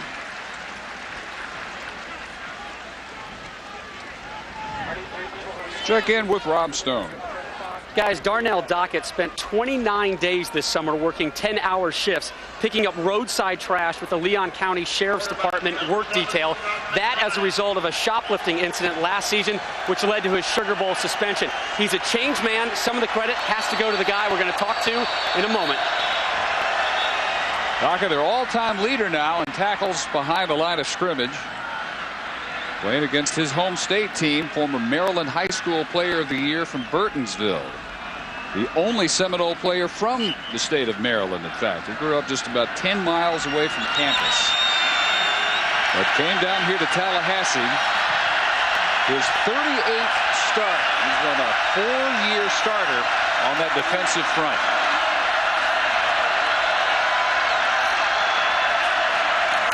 Rob Abiamiri went in motion. And Bruce Perry bottled up pretty much all night. Back down to Rob. Joined by TK Wetherell, a former Florida State football player here under Bobby Bowden and the current president. You and Dockett come from different backgrounds, but how did you help him turn this negative into a positive? Well, he had a tough time this summer, got himself into a little problem, I guess, last fall. We sat down and talked about it, and he came to realize that he wanted to leave Florida State on a high note. We worked out a little program of reaction, shall we call it, and he's doing fine right now. We'll continue this after this play. Bruce Perry, 7 carries and only 20 yards tonight. After missing last week with a high ankle sprain, he started tonight. Not yet a factor. McBrien's pass into the Seminole bench. Back down to Rob. You and Dockett really bonded. What were some of the things you told him to try and straighten this situation out? Well, I just told him he had one more year.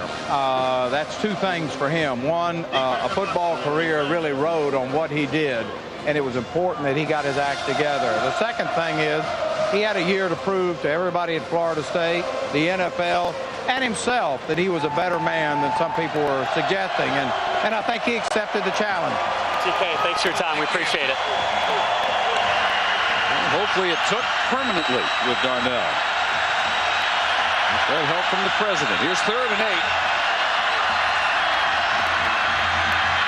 O'Brien with a flag down, complete to the fullback Maurice Smith.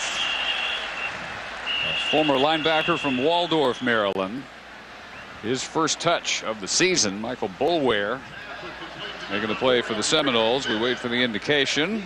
If you think Coach Bowden doesn't have it going around here, one of his former players is president now, and that's a pretty good deal.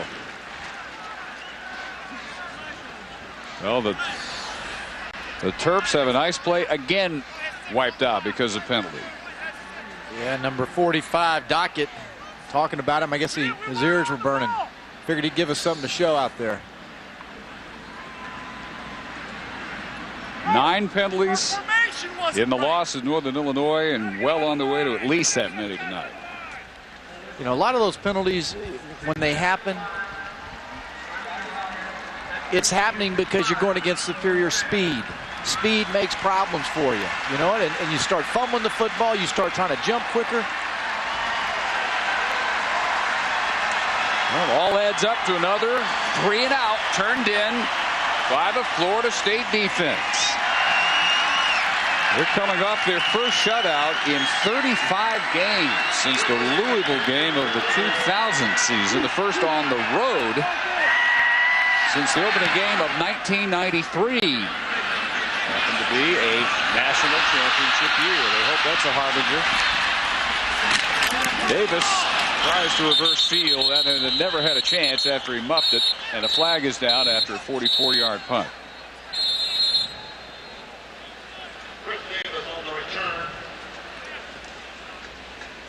Turned into a rather penalty-marred game. Yep, and Chris has got to learn that dribble technique. It's very difficult. I asked Craig, I asked you about Illegal it before block the game. in the back by the receiving team during the run back.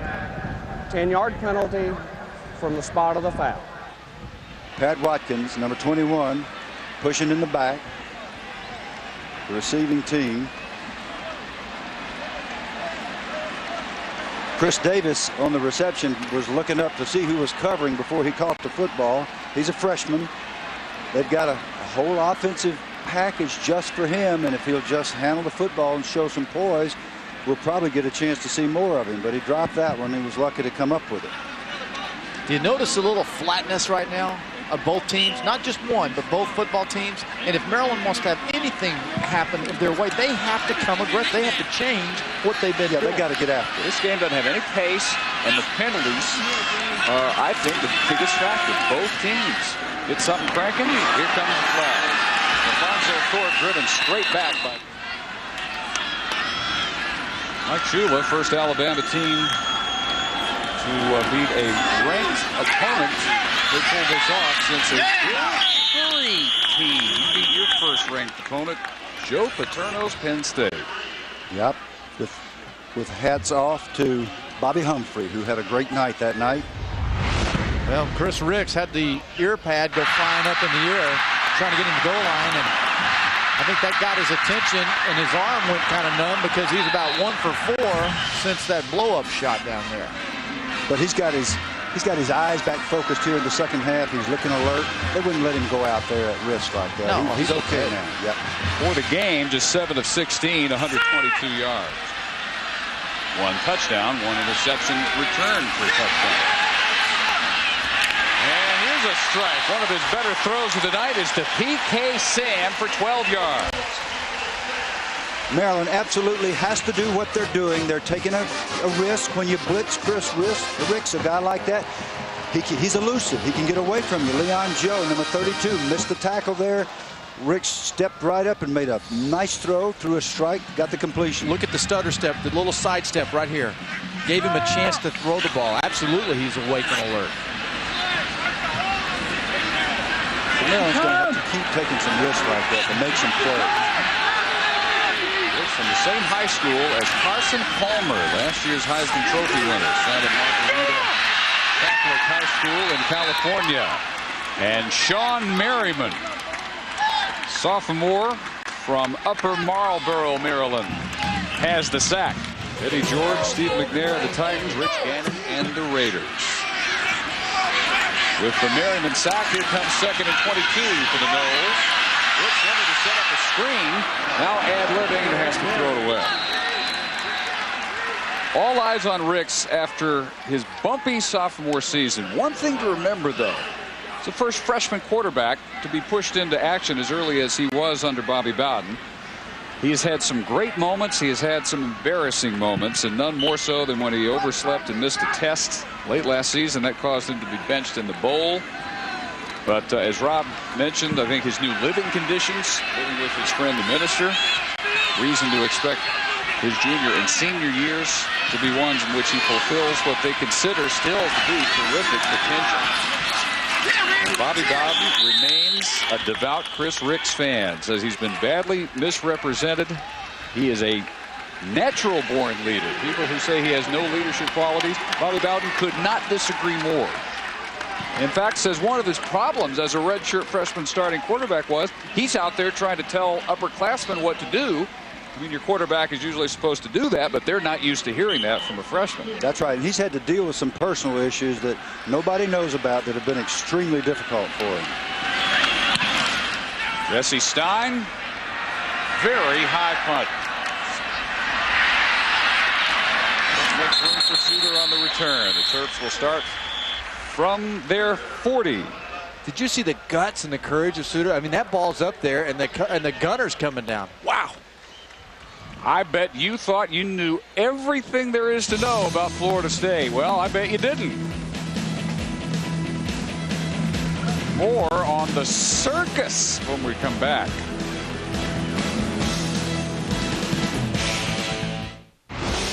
ESPN2's College Football Saturday. Brought to you by Nissan and your Nissan dealer.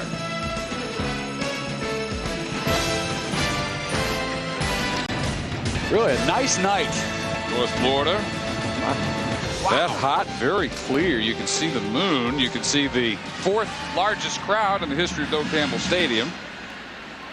Nearly 83,000 on hand. You sure that's the moon? That wasn't Mars? You can also see Mars. You can see Mars. It doesn't look anything like the moon. There you go. Maryland's going to have to change it up. In my opinion, they need to start throwing the ball. They need to play a short control passing game. This package worked until the Perry fumble in the second quarter. Latrez Harrison from wide receiver to option quarterback now. And here's the pitch. And not much room at all for JoJo Walker. Let's go down to Rob. Bobby Bowden known to have a little P.T. Barnum in him. So does his university. The FSU Flying High Knoll Circus, one of only 2 collegiate circuses that perform on campus. And students can earn 1 hour of phys ed credit by performing in the greatest collegiate show on earth. No animals, but you got your jugglers, your trapeze artists, gymnasts, and a great football anecdote after this play. Only a gain of 1 on that option pitch. Same thing, Perry, and a pickup of about 7 or 8 more. So here comes 3rd and short. Back down to Rob. Initially, the only way the FSU football team could get an opponent was if the circus agreed to perform at half. And Coach Curry, you remember actually having dinner with the old circus, don't you? My dad was a gymnastics coach at Georgia Military Academy in the early 50s, and they used to come perform for us. They were wonderful, even then. 3rd and 1.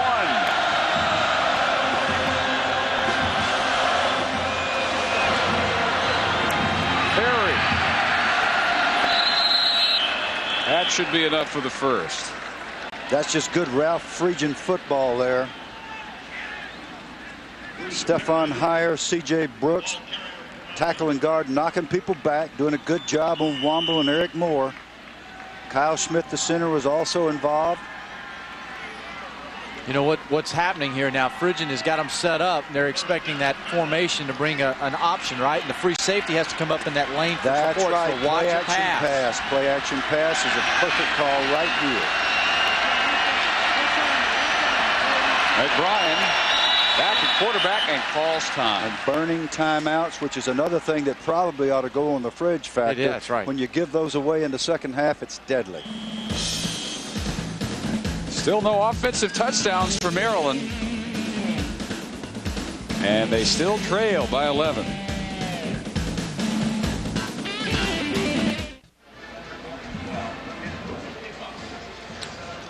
Well, we're not down to where Maryland is running out of time. There's still plenty of that. 5:15 to go in the third quarter. They need to show something here. They've got decent field position. They're a score away from making this a real tight game again.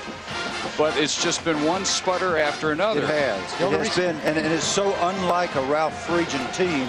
And I know he's got to be terrible. He's over there yelling at everybody, and I don't blame him. And so are the assistants, by the way. 5 penalties for 46 yards. Couple of turnovers. In position to turn things back their way now. Least gets some momentum. From midfield to first down. They send Suter in motion. And throw complete. And even the best plays are only getting them 3, 4, 5 yards. That's Rob Abiyamiri, junior tight end from Randallstown. Gets his first catch. Well, that's what happens. You see a nice play and you say it's going to be a good game, Craig, and then they just close on him. Boom. The speed, and it's a 3-yard gain. Speed sucks them up, but you know what? It's still 4 or 5 yards positive for them. Yeah. And I think what they need to do is pick the tempo up. You see them getting out of the huddle. Yeah. That's what Friedgen needs to be on with. Get your butt out of the huddle. Let's go play ball. Sound like a coach. Denver is not very impressive from McBrien tonight. The number 2 rated passer in the ACC last year. 12th in the country. Inside give. Perry. Every single inch he gets has been hard fought tonight. This is going to set up a 3rd and 3. That's right. I just want to keep pointing this out. You see him step across the line of scrimmage. There's Fridge doing exactly what you suggested, Craig. Come on, men, move it in and out of the huddle. And they are just lethargic. There's somebody down again. This is also when he crosses the line of scrimmage, you see about 6 gold helmets tattooing. Bam, bam, bam. And it's a short game. This is also 2-down territory, in my opinion. You can't take a chance on giving it back to Florida State here without any points right now. You've got to go score because Chris Ricks will get it in the end zone. Bruce Perry face down after that hit. Question all week was the high ankle sprain. See if he now has something else that'll bother him after this hit. He's picking his way, and there's just no room anywhere. Yeah. And he gets spun down, and maybe that leg gets pinned underneath him by Dockett. Well, a full speed Chris Perry would have hit that thing right off the left hip of his lead blocker, who had a pretty good block on the linebacker. But as he hesitated, suddenly that closing speed of the Garnett and Gold got to him, and that's the secret of Mickey Andrews' Florida State defense. And he's got the number of people now. He can play a bunch of folks, so nobody's tired as we approach the 4th quarter. I'm of the mindset that a healthy Josh Allen, a full speed running back against Florida State's better than a 3-quarter Perry. I agree. He is not carried yet. Perry started, barely 3 yards per carry. Maldonado, the bigger back, has had it a few times, but not Josh Allen yet. He is in now, and here's a 3rd and 4.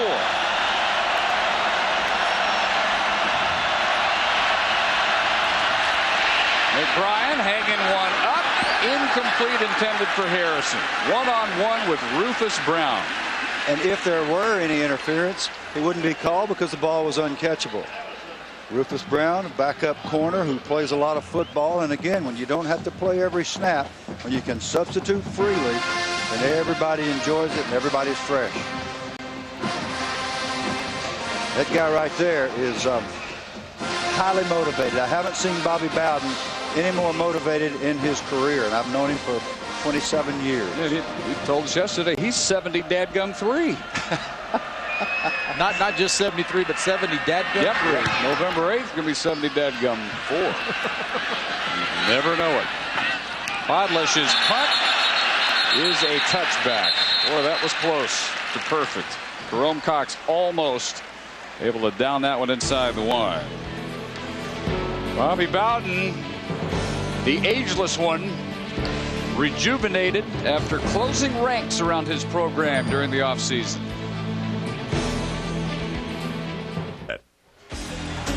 Well, Bobby Bowden has traveled a road very few have been down. Paul Bear Bryant, who for years held the all-time record, Bobby Bowden has bested him and continues to chase Joe Paterno, 4 behind Paterno, who lost today. So Bowden, he hangs on to this win, can get within 3 of Jopa for the all-time lead. You think those two aren't competing. They won't admit it. You can't get them to say it in front of each other. Those guys are competitors in the ultimate sense. Out of the gun is Willie Reed getting his first carry. Sophomore from Kathleen, Georgia. Lorenzo Booker, by the way, is physically okay, but is just being held out. He limped off in the first half, but the word from Rob was he's able to come back. Bowden is choosing to go with Jones, and now with Willie Reed, who's also a backup wide receiver. Very versatile talent. Second down and 8. Ricks complete. Short. And that's the first down.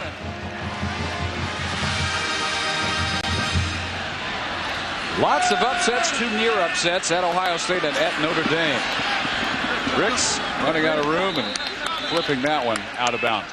Bobby Bowden has talked about limiting the access of the press. He's always been the most open coach there is as far as the media, and it kind of went against his nature to do that, but he is limiting the access, especially to the locker room. What are some of the other things that you notice that are different about how Bowden's approached this year? Well, I think the fact that he's really spending time with players, and I know Rob's going to make a report about the council that he meets with. That's important.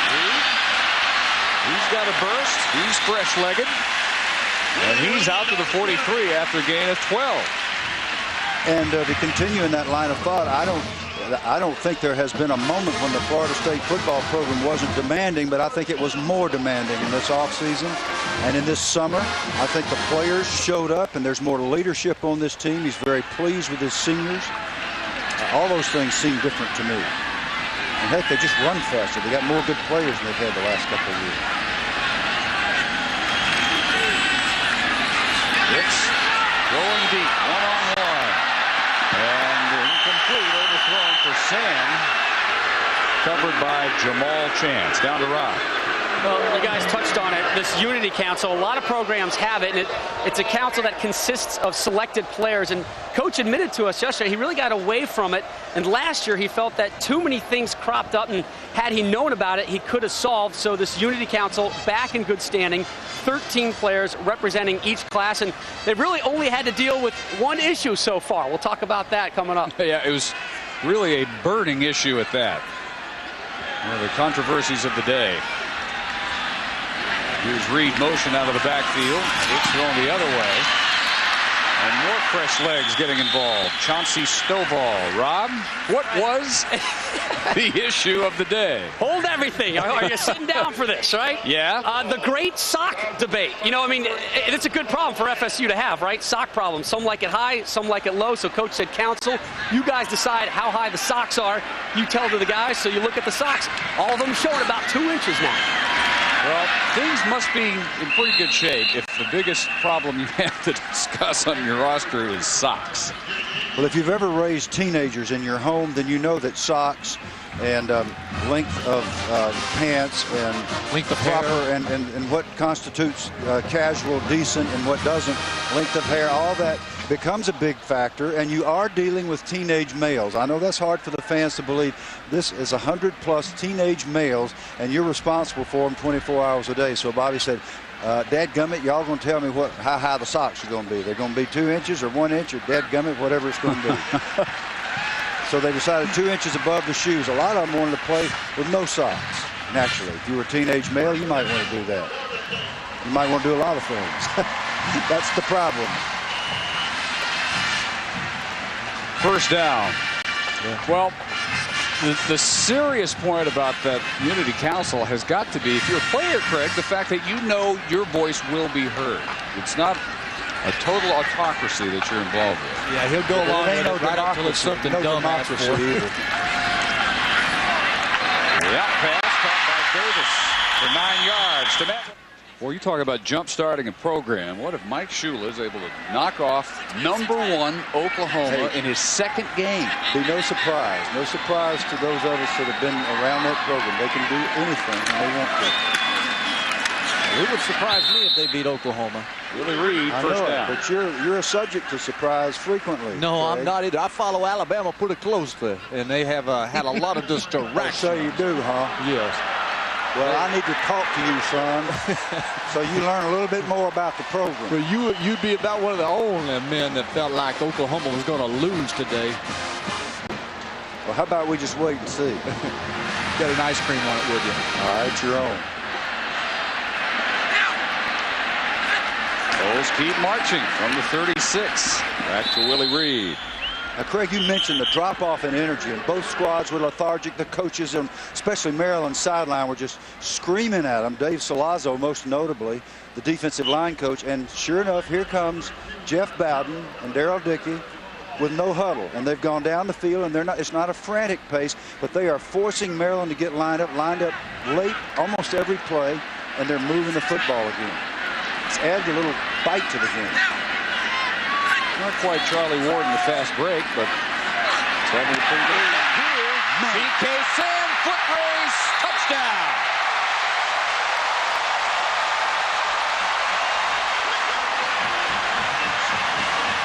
Drive of the night was the 99-yard march in the first half. This one a close second, and Sam takes it the final 34 yards on the catch and run. Folks, this is hard to do, a two-deep coverage, a little pump. That's a perfect throw. That's a beautiful football throw by Chris Ricks. Yeah, it was a terrible job of coverage by Madu Williams. I mean, did you see the angle he took on that? Not a very good angle. Still a tough throw. Yeah. Let it go. Junior out of Beaufort, Georgia, with Betia's extra point, making it 28-10 Florida State. And one of the things that Sam has to recognize, too, is the coverage, and he's got to come back with that football. And you saw what happened as soon as he makes his move to the outside. He works back up the field. Corner rolls with him. Goes out almost out of bounds there and comes back in, it looked like. But you see how he made his way back to the middle of the field? He did. He made a nice cut on it. And you're right. Madu Williams, who's a very heady player as a rule, got completely out of position. He was all the way over to the sideline. It looked like he went out of bounds over there. Well, I think that he thought that PK Sam was going to continue and they were going to try to run a fade. And what happened is that Rick stepped up and drilled it. It was beautiful. Brought him back and drew him back into the middle. That's right. A nice job by Rick. And that's what happens when you spend all summer throwing and catching with each other. You got that little communication. Veteran receiver, veteran QB, you get the touch. Bruce Nice Perry job. a moment ago limped off. Rob, what have you found out about him? Talk about a picture telling the story. There's Bruce Perry, ice on his right ankle. He obviously re-aggravated that right high ankle sprain. Coaching staff made a decision. We're not going to take a chance with him. He's done for the day. Craig, I have to agree with you. A healthy Josh Allen's got to be better than a not-so-healthy Bruce Perry. Well, this is going to force Maryland now to score well, force them into a hurry-up mode. They're going to have to get it to the line of scrimmage and start throwing the football. Well, Perry was able to start tonight, but never really looked like himself in carrying 10 times for only 32 yards. And this guy was a rocket 2 years ago. I mean, he was the soul of the team.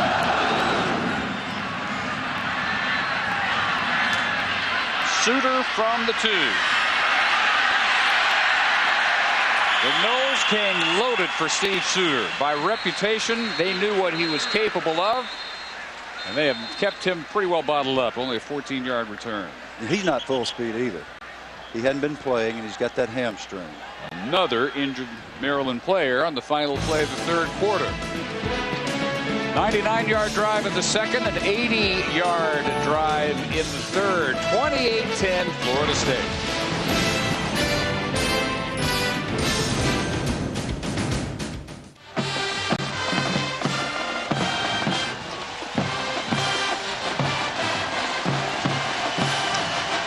Band, got to work on that sign. Come on. It's the worst sign we have ever put on the air. That's technology for you. Fourth quarter. Maryland starts from their 16, trailing 28-10. First carry of the night for Josh Allen, the sophomore from Bladensburg, Maryland. And after all those knee problems, Jason White started this year very sharp. Last week against North Texas, a strike against Alabama. Here's 2nd and 9, Maryland. McBrien, play action. Maybe his best pass of the night. Jafar Williams unable to hang on. And that's what plagued the receivers from Maryland a week ago. You've got to catch the football. A throw like that, a perfect throw down and away.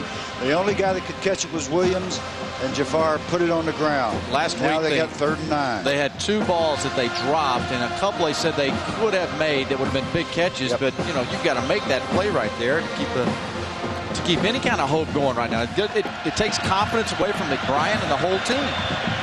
One reason he dropped it, though, is that fast closing defense by Florida State's defenders. Seems like it's been this way all night. 3rd and 9, Maryland. And McBrien running for his life. Wow. Shocking result. Yeah, but not surprising if it holds.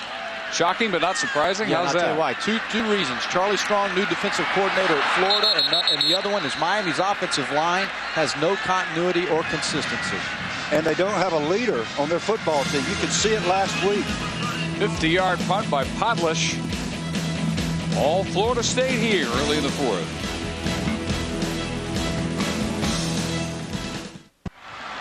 On a night where the Florida State defense has just about erased the Maryland offense from the pictures. 28-10 Seminoles, and they take over through 26. Maryland has had only one drive that carried over 21 yards. They have only 148 total yards tonight. And the Noles go back to work with Chauncey Stovall's catch. At the 34, our ESPN2 game track. Bruce Perry gamely tried to go with the bad ankle tonight. Ineffective, about 3 yards per carry, won't play in the 4th. Florida State has achieved its goal of balance, scoring twice through the air and twice on the ground. And on the ground, this is Willie Reed, who cuts back and has the 1st down. They love Willie Reed here. He's so versatile. They move him to wide receiver. Just as he's catching on to wide receiver, they get an injury at tailback. He's willing to go back to tailback, and he plays that position well. You notice what Jeff Bowden is doing. He's got him at the line of scrimmage again. He's keeping the heat and the pressure on him. The depth, the substitutions, the freshness, the Willie Reeds of the world are going to come into play.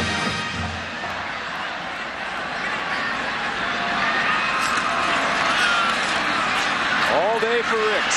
Steps up, delivers another one on target. Profonzo Thorpe.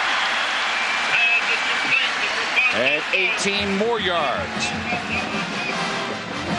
Fastest man in the ACC. Thorpe, the 100 and 200-meter champs. Yeah, working towards a little bit of balance in their offense right now. Last week they were a little closer. Need to find out what's going on tonight. Well, you know, 99 might be something to think about. They won the national title that year. With much more on the run side than the pass side. This is Willie Reed running near the sideline, stays in bounds, keeps the clock going at the 40. It's got to be a very tired Maryland defense at this point, because their offense, again, has totaled 148 yards, 81 rushing, only 67 passing. That is nothing you ever expect from a Ralph Friedgen offense. Nope. You think of 400 yards plus with Friedgen. You heard that old saying, your dauber's in the dirt? I think the guys in the white shirts got the dauber down a little bit. Yep, they got to pick it up and get going again. Noles have gone over the 400 total yard mark on this possession, and Reed spinning in the clear. Willie Reed with a marker down, showing what he can do in the open field. 17 yards before Madu Williams tackles him, and we'll wait for the indication. Looked like PK Sam might have grabbed a little cloth out there. Yep, Seminoles are walking back. Don't want to get careless. Yeah, I'll tell you what you don't want to have happen is a lot of white jerseys watching the football game, and there's not a lot of white jerseys in the pursuit right now. There's number 4 coming into the screen, blocked from behind. That's a block from behind right there. Yep. DeQuell has had his way with a lot of the game tonight, but he's also gotten knocked around a little bit. Greg Jones drilled him, and he got drilled right in the back of the head right there by Sam. When you watched him practice, Bill, did you flash back to '99? Yes, I absolutely did. Speed. When I was out there in '99, I thought I have never seen this much speed on a football field, including the NFL. I had not seen that the last couple of years. I saw it again Thursday, and we've seen it here tonight.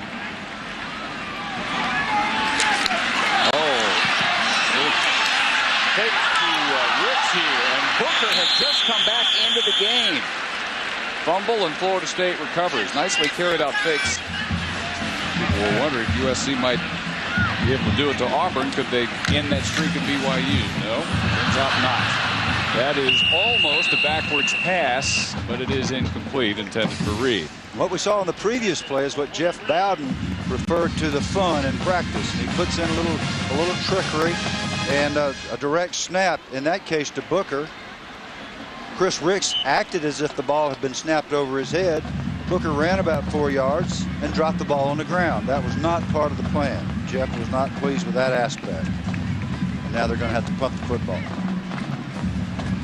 You know, you were talking about comparing them to the '99 team. I know going back to '93, the thing that I remember about those two national championship teams was the fact that you knew the names of some of the defensive linemen. I mean, they were household names, which made the linebackers really good. Stein's kick. Sure looked like it touched somebody in the end zone. Doesn't matter if it touches anybody. What matters is if it crosses that there plane. It is. Finally, the touchback sign. It's a touchback if it crosses the plane at all. That's different in the NFL because it can cross and you can tap it back if you don't get in the end zone.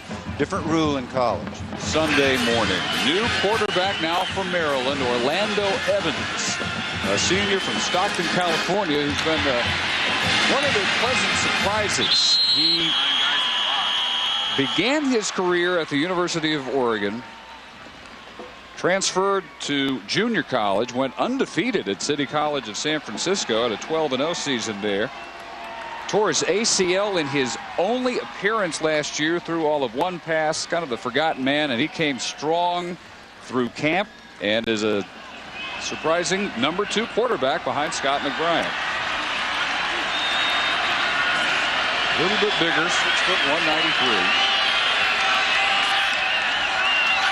Region down 18, gets Evans a series here with 9.5 minutes to play. And separated from the ball, loose at the 10-yard line.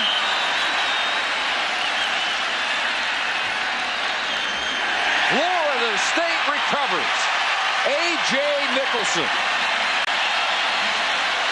You know, we start talking about comparing them to the '99, '93 national championship teams. They did this a lot back then. Absolutely. No question about it. Their defense is smothering Maryland right now. It doesn't matter who's at quarterback. The defensive line is fresh. This unit was on the sidelines the last series. Now they're back in, and Chauncey Davis just ran right through them. He never had a chance. Evans set up, turned to look, and he looked right into number 94, who had already beaten his offensive tackle, Eric Dumas, and was right in his face. So, not quite first and goal. They'll snap it from the 11th.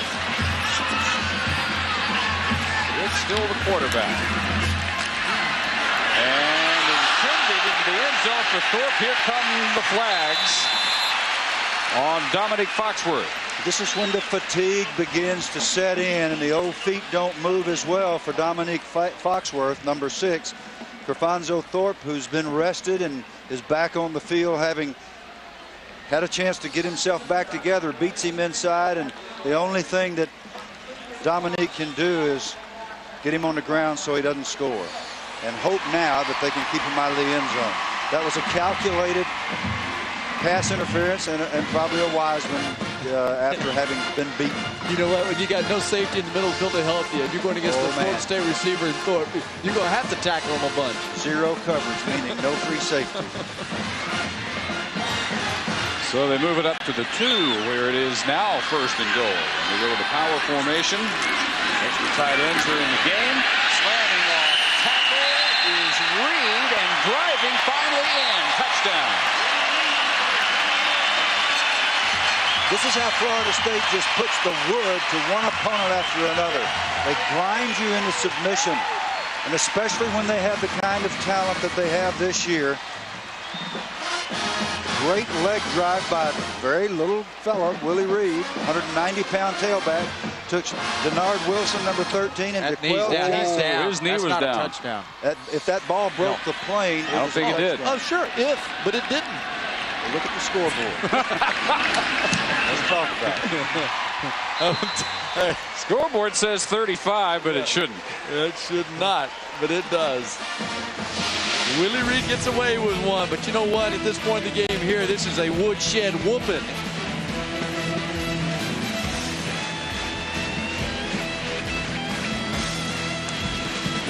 Well, they put it up there. So it's a touchdown, 35. Oh, that's your draw. Touchdown. That's your drawing. ESPN2's College Football Saturday. Brought to you by Lincoln Financial Group. Clear solutions in a complex world. Florida State's average margin of victory in their first 13 meetings against Maryland, 32 points per game. They have this one up to 25. Still got time left, better than 9 minutes. We're talking about a team that was ACC champs 2 years ago and almost won it last year.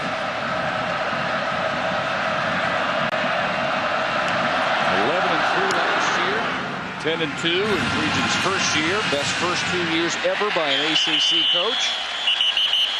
Hammered Tennessee in the Peach Bowl. Just had a marvelous game. 30-3 in that game, and then they come out and start this season by losing at Northern Illinois in overtime and getting blasted tonight. This is very typical of what's happened to the ACC opponents of Florida State since 1992. Wake Forest could change their little story this year, couldn't they? Who do you want to draw on there? Your eye is drawn down to the NC State line, and you remember what Chuck Amato said. Somebody asked him when he took that job and left the Florida State staff, how is anybody ever going to beat Florida State? And his answer was very simple. He said, you're going to beat them by dismantling their staff. I don't know if you'd call it a dismantling, but Amato leaving, Mark Richt leaving for Georgia, last couple of years, those defections must have had some kind of an effect, wouldn't you think? I think so. And he said, just remember when Chuck first came and when Mark first came, we weren't exactly winning national championship then. It took us years to gel as a staff, and we're gelling again with the new coaches we've added, people like Darryl Dickey and Kevin Steele. 9 losses since Rick left. But this looking more like it. If you're a Florida State fan, here comes a flag on Cromartie. The intended receiver was Dan Melendez. Wow. Well, Ron Zook has his first signature win.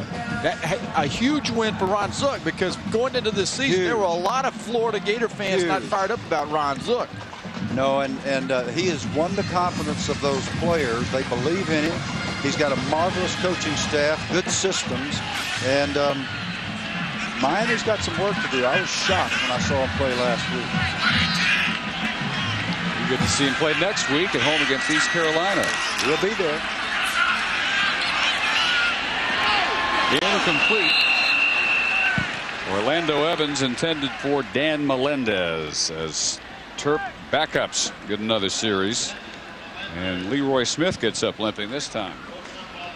You just never see a Maryland wide receiver that's just wide open. There's always a Garnett shirt closing on him, and the reason is Mickey Andrews does a pursuit drill. You have to have perfect plays, meaning all 11 people fly to the football no matter what the play, and they make it such a habit and they demand it so much that the players don't even think about it.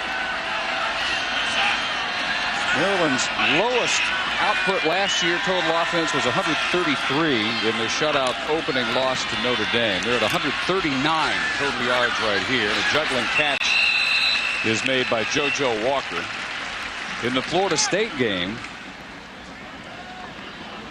that one was at Byrd Stadium. They totaled 298 yards, so not even halfway to that total tonight. Back on that pursuit drill you're talking about, they end every practice with that pursuit drill. Now, they're not the only team in America that does that. Everybody works on it. A lot of us did the pursuit absolutely. Everybody wants it. But Bowden insists and demands that it be 110% effort by everybody or it doesn't count. Every play. It's complete on 3rd and 4, and a first down catch by Derek I know Fenner. what you saw. I know what you saw. Craig like that. Oh, it's a decleater. Craig gets to cover this one. Oh, man, what a great job. And there was a block on the left side. I think a big old left tackle got him a little claw. Ryan Flynn smoked the Rover coming in. I enjoyed that. That was Osai. Yeah, he got drilled. Evans play fake. And at midfield, a diving attempt by Derek Miller. They're going to give him the catch. Good for 8 yards. All right, let's watch this again. Middle of your screen. This one here is like, I'm going to give you something. Middle of the screen.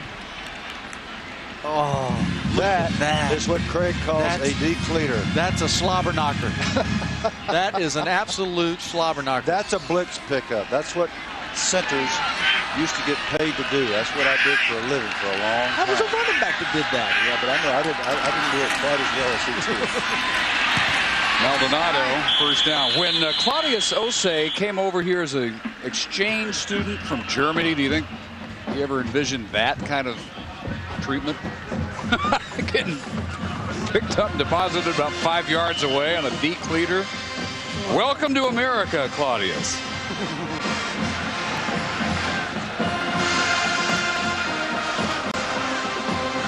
A rare first down for Maryland. They have not had too many of those to look at, especially in the Seminole end of the field. Option pitch, Maldonado. And and you see the note that Shawn Williams leaving that game with a wrist injury for Alabama. Boy, that's not good for Alabama because he's the juice of that offense. Another Terp first down, and they keep it on the ground. Maldonado, a transfer from Ohio State, still learning the offense. He's from Friedgen's hometown, Harrison, New York, where he was the New York State Player of the Year.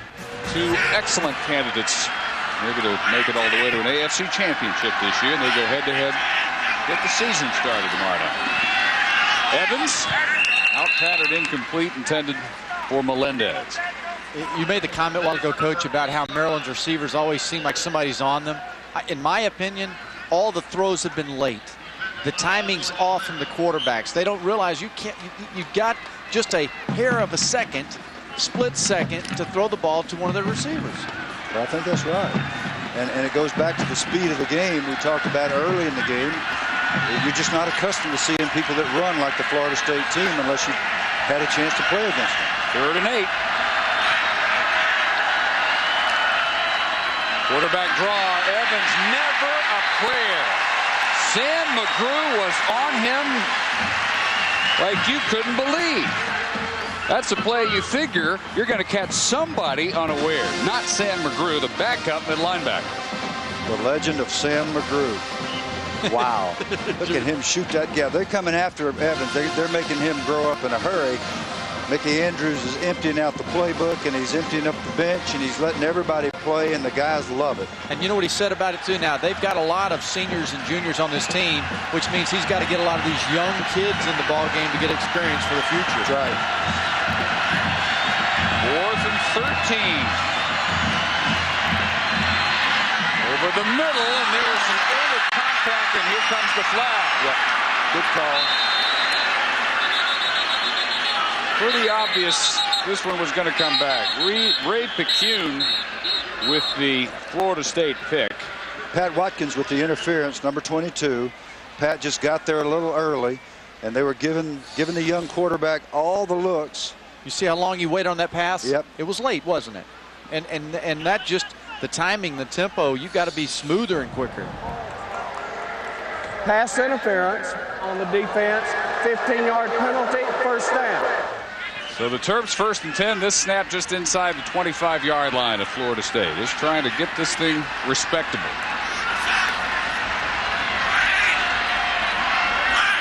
14th meeting. Florida State has won the previous 13. Option pitch. Josh Allen running back to get Pat Watkins' response to being called for that pass interference. He comes up, makes the first hit he can following that flag. What a game Watkins had last week. An interception, 4 passes broken up. Seemed like he was in every play, and he's a backup to B.J. Ward at free safety. They think he's going to be a great player, though, and I point out again, Garnett jerseys, what looks like by the dozen on that tackle, as they are on most. Gang tackle. Against backups, but with mostly backups, Maryland finally an extended drive. 12th play here. Very short yardage. And the clock down to 3.5 minutes remaining. Yeah, First catch of the night this time is by Vernon Davis. I said Orlando Evans was a young quarterback. He's young in experience. He hasn't played much. He is a senior, having come from junior college. And that wonderful junior college program at San Francisco City College. George Rush out there, a marvelous coach. He does a great job academically and football-wise. Evans having to grow up in a hurry. He hadn't gotten to play much at Maryland. Harrison motion, 3rd and 9 Maryland.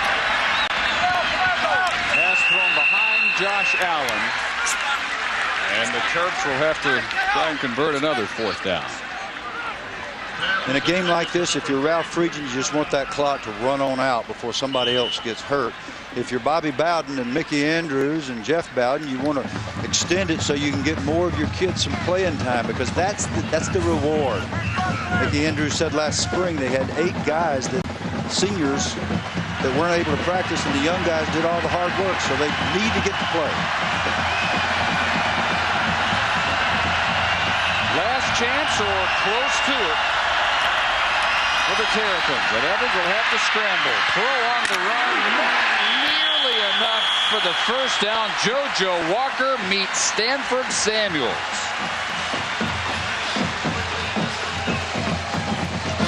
Talking about closing on a football, and Samuels just backpedals, gives him a little bit of a room there, and then explodes on the receiver. Ball in the air. Well, maybe the oldest adage in football is that you play like you practice. This is how they practice. They're forced to do this every day.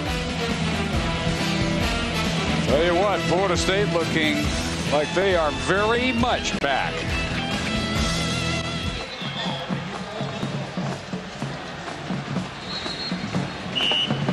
Scott McBrien's night in a nutshell. 6 of 18, 61 yards. That wouldn't be a good quarter.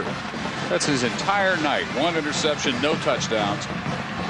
And 35-10 Florida State with 2:47 to go. They will play Fabian Walker at quarterback this series. Junior out of Americus, Georgia, which has produced, quiz for you, Bill, a couple of notable coaches. Yes. Dan Reeves. Dan Reeves. And Chan Gailey. here we go. Georgia Tech coach who suddenly got popular today. Ryan Reynolds on this carry down to Rob. Guys, Walker was back in his hometown of Americus on Monday, not for some home cooking, but rather to see his brother, Antorius Merritt, just returned from combat duty in Operation Iraqi Freedom. Got back late last Saturday night. First thing he did, run to that TV, catch the second half, and saw his brother take a couple snaps against the Tar Heels. Fabian is the all-time leading passer in Georgia's high school history. He started the Sugar Bowl last year after the Chris Ricks oversleeping incident, causing him to miss a test. So Walker, junior, Ricks, a junior. Wyatt Sexton coming up behind those two, redshirt freshman, son of the running backs coach Billy Sexton. Big picture question for you. We approached it a while ago. How high a ranking should Florida State have? They have depth just about everywhere. Higher than 10th. Yes. You've got to be convinced of that.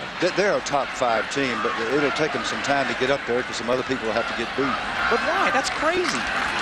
He did that good. Put him up there. First of all, do you drop Ohio State after barely surviving San Diego State? They can't be number 2 again, can they? No, they cannot. And the voters, I hope, will show some sanity, but there's no guarantee of that. Measure the That's defenses. why we have something to talk about. Look at the defenses. Figure out, in your opinion, who has the better defense, and then just start putting them in order. Well, you're preaching to the choir. Chris Hall, backup punter, and he gets off a beauty. Shooter on a 64-yard punt. Yeah, and he grabbed his hamstring. The last thing Ralph Friedgen wanted to see, and it makes me wonder why Suter's out there with 42 seconds left in the game. Yeah, he's going to make it off. Yeah, jogging with no pain. Pain is going to be psychic after this kind of drubbing. Good point. Every Sunday right up to kickoff. Final 42 seconds here. Orlando Evans closing the game at quarterback for Maryland. So for the first time in Ralph Friedgen's career as their head coach, they will lose back-to-back games within the same season. Again, last year they started 1-2, finished 11-3. This is not necessarily the death knell for the 2003 season for the Terps. At least they have Florida State out of the way now, their toughest game. And, you know, you see in the ACC, you've got NC State losing, you've got Virginia losing. Everybody, who knows what can happen. The only team I don't think is going to lose that often would be Florida State. Next two are at home for them, the Citadel, West Virginia. They'll be big favorites at Eastern Michigan. Home for two more, Clemson and Duke. Easy when they're at Georgia Tech, isn't it? Oh, excuse me. I'm going to ignore that. How you could say that after today, I really don't know. You must not watch football. I watched every snap of today. I watched you jump around, too. Good for you. Meanwhile, Florida State with the #2 schedule in the country, including Colorado, Miami. For the win. The kick on the way. He missed it. Wide left. And Notre Dame at South Bend. NC State here November 15th before they close in the Swamp in Gainesville November 29th. Only Alabama statistically with a tougher schedule than the Noles. Evans broken up by Gerard Ross. And until today, I would have said Florida would not have been one of those stronger opponents on that schedule. Boy, you got to change your thinking about them and Miami. At the Swamp, I mean, you know, you're talking about a tough challenge at the end of the season to go into the Swamp after all those other games. He's so refreshing. Don't ever count him out, folks. Well, a fitting windup to a dominating performance by this Florida State defense. Charles Howard, junior from Lake Butler, with the sack. And Florida State improving to 2-0. Maryland falling to 0-2. Using its last time out here. So Maryland will try to get the win column against the Citadel next week, while Florida State has the Ramblin' Wreck. How can they possibly survive that? Georgia Tech coming to call next Saturday night. Well, you just have to be proud of a bunch of youngsters that have endured amazing adversity, and a true freshman quarterback in Reggie Ball, who's going to be a star. And they took on the mighty Auburn Tigers, or at least everybody thought they'd be mighty coming into this season. And it's really a big win for Chan Gailey, the Georgia Tech program. And we tease about me being an alumnus, but you got to be proud for those guys wherever you went to school. Sure did a great job.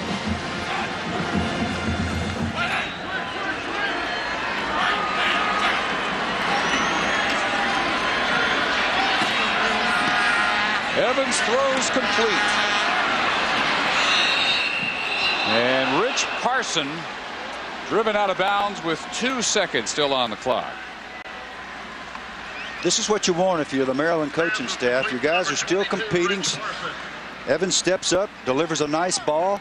He may have to go in a big game next week and compete. This is going to help him playing against this kind of competition. So on a day full of upsets around the country, number 10 ranked Seminoles take care of business and hammer Maryland for the 14th time in as many meetings.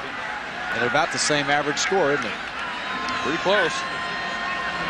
And this, despite spotting Maryland 7 points on the first Florida State play from scrimmage. The interception returned by DeQuell Jackson does not stand up. Final play, unless there's a flag, into the end zone and incomplete, and Florida State can go celebrate another win over Maryland by a final of 35-10. Maybe It won't be a national championship year, but it might be. And you couldn't say that the last couple of years about Florida State. They do look like they're all the way back. In a shutout win over North Carolina and an easy win over Maryland to open the 2003 season. For Bill Curry, Craig James, Rob Stone, our entire ESPN crew, Dave Barnett. So long tonight from Tallahassee, the College Game Day Scoreboard. Coming up next.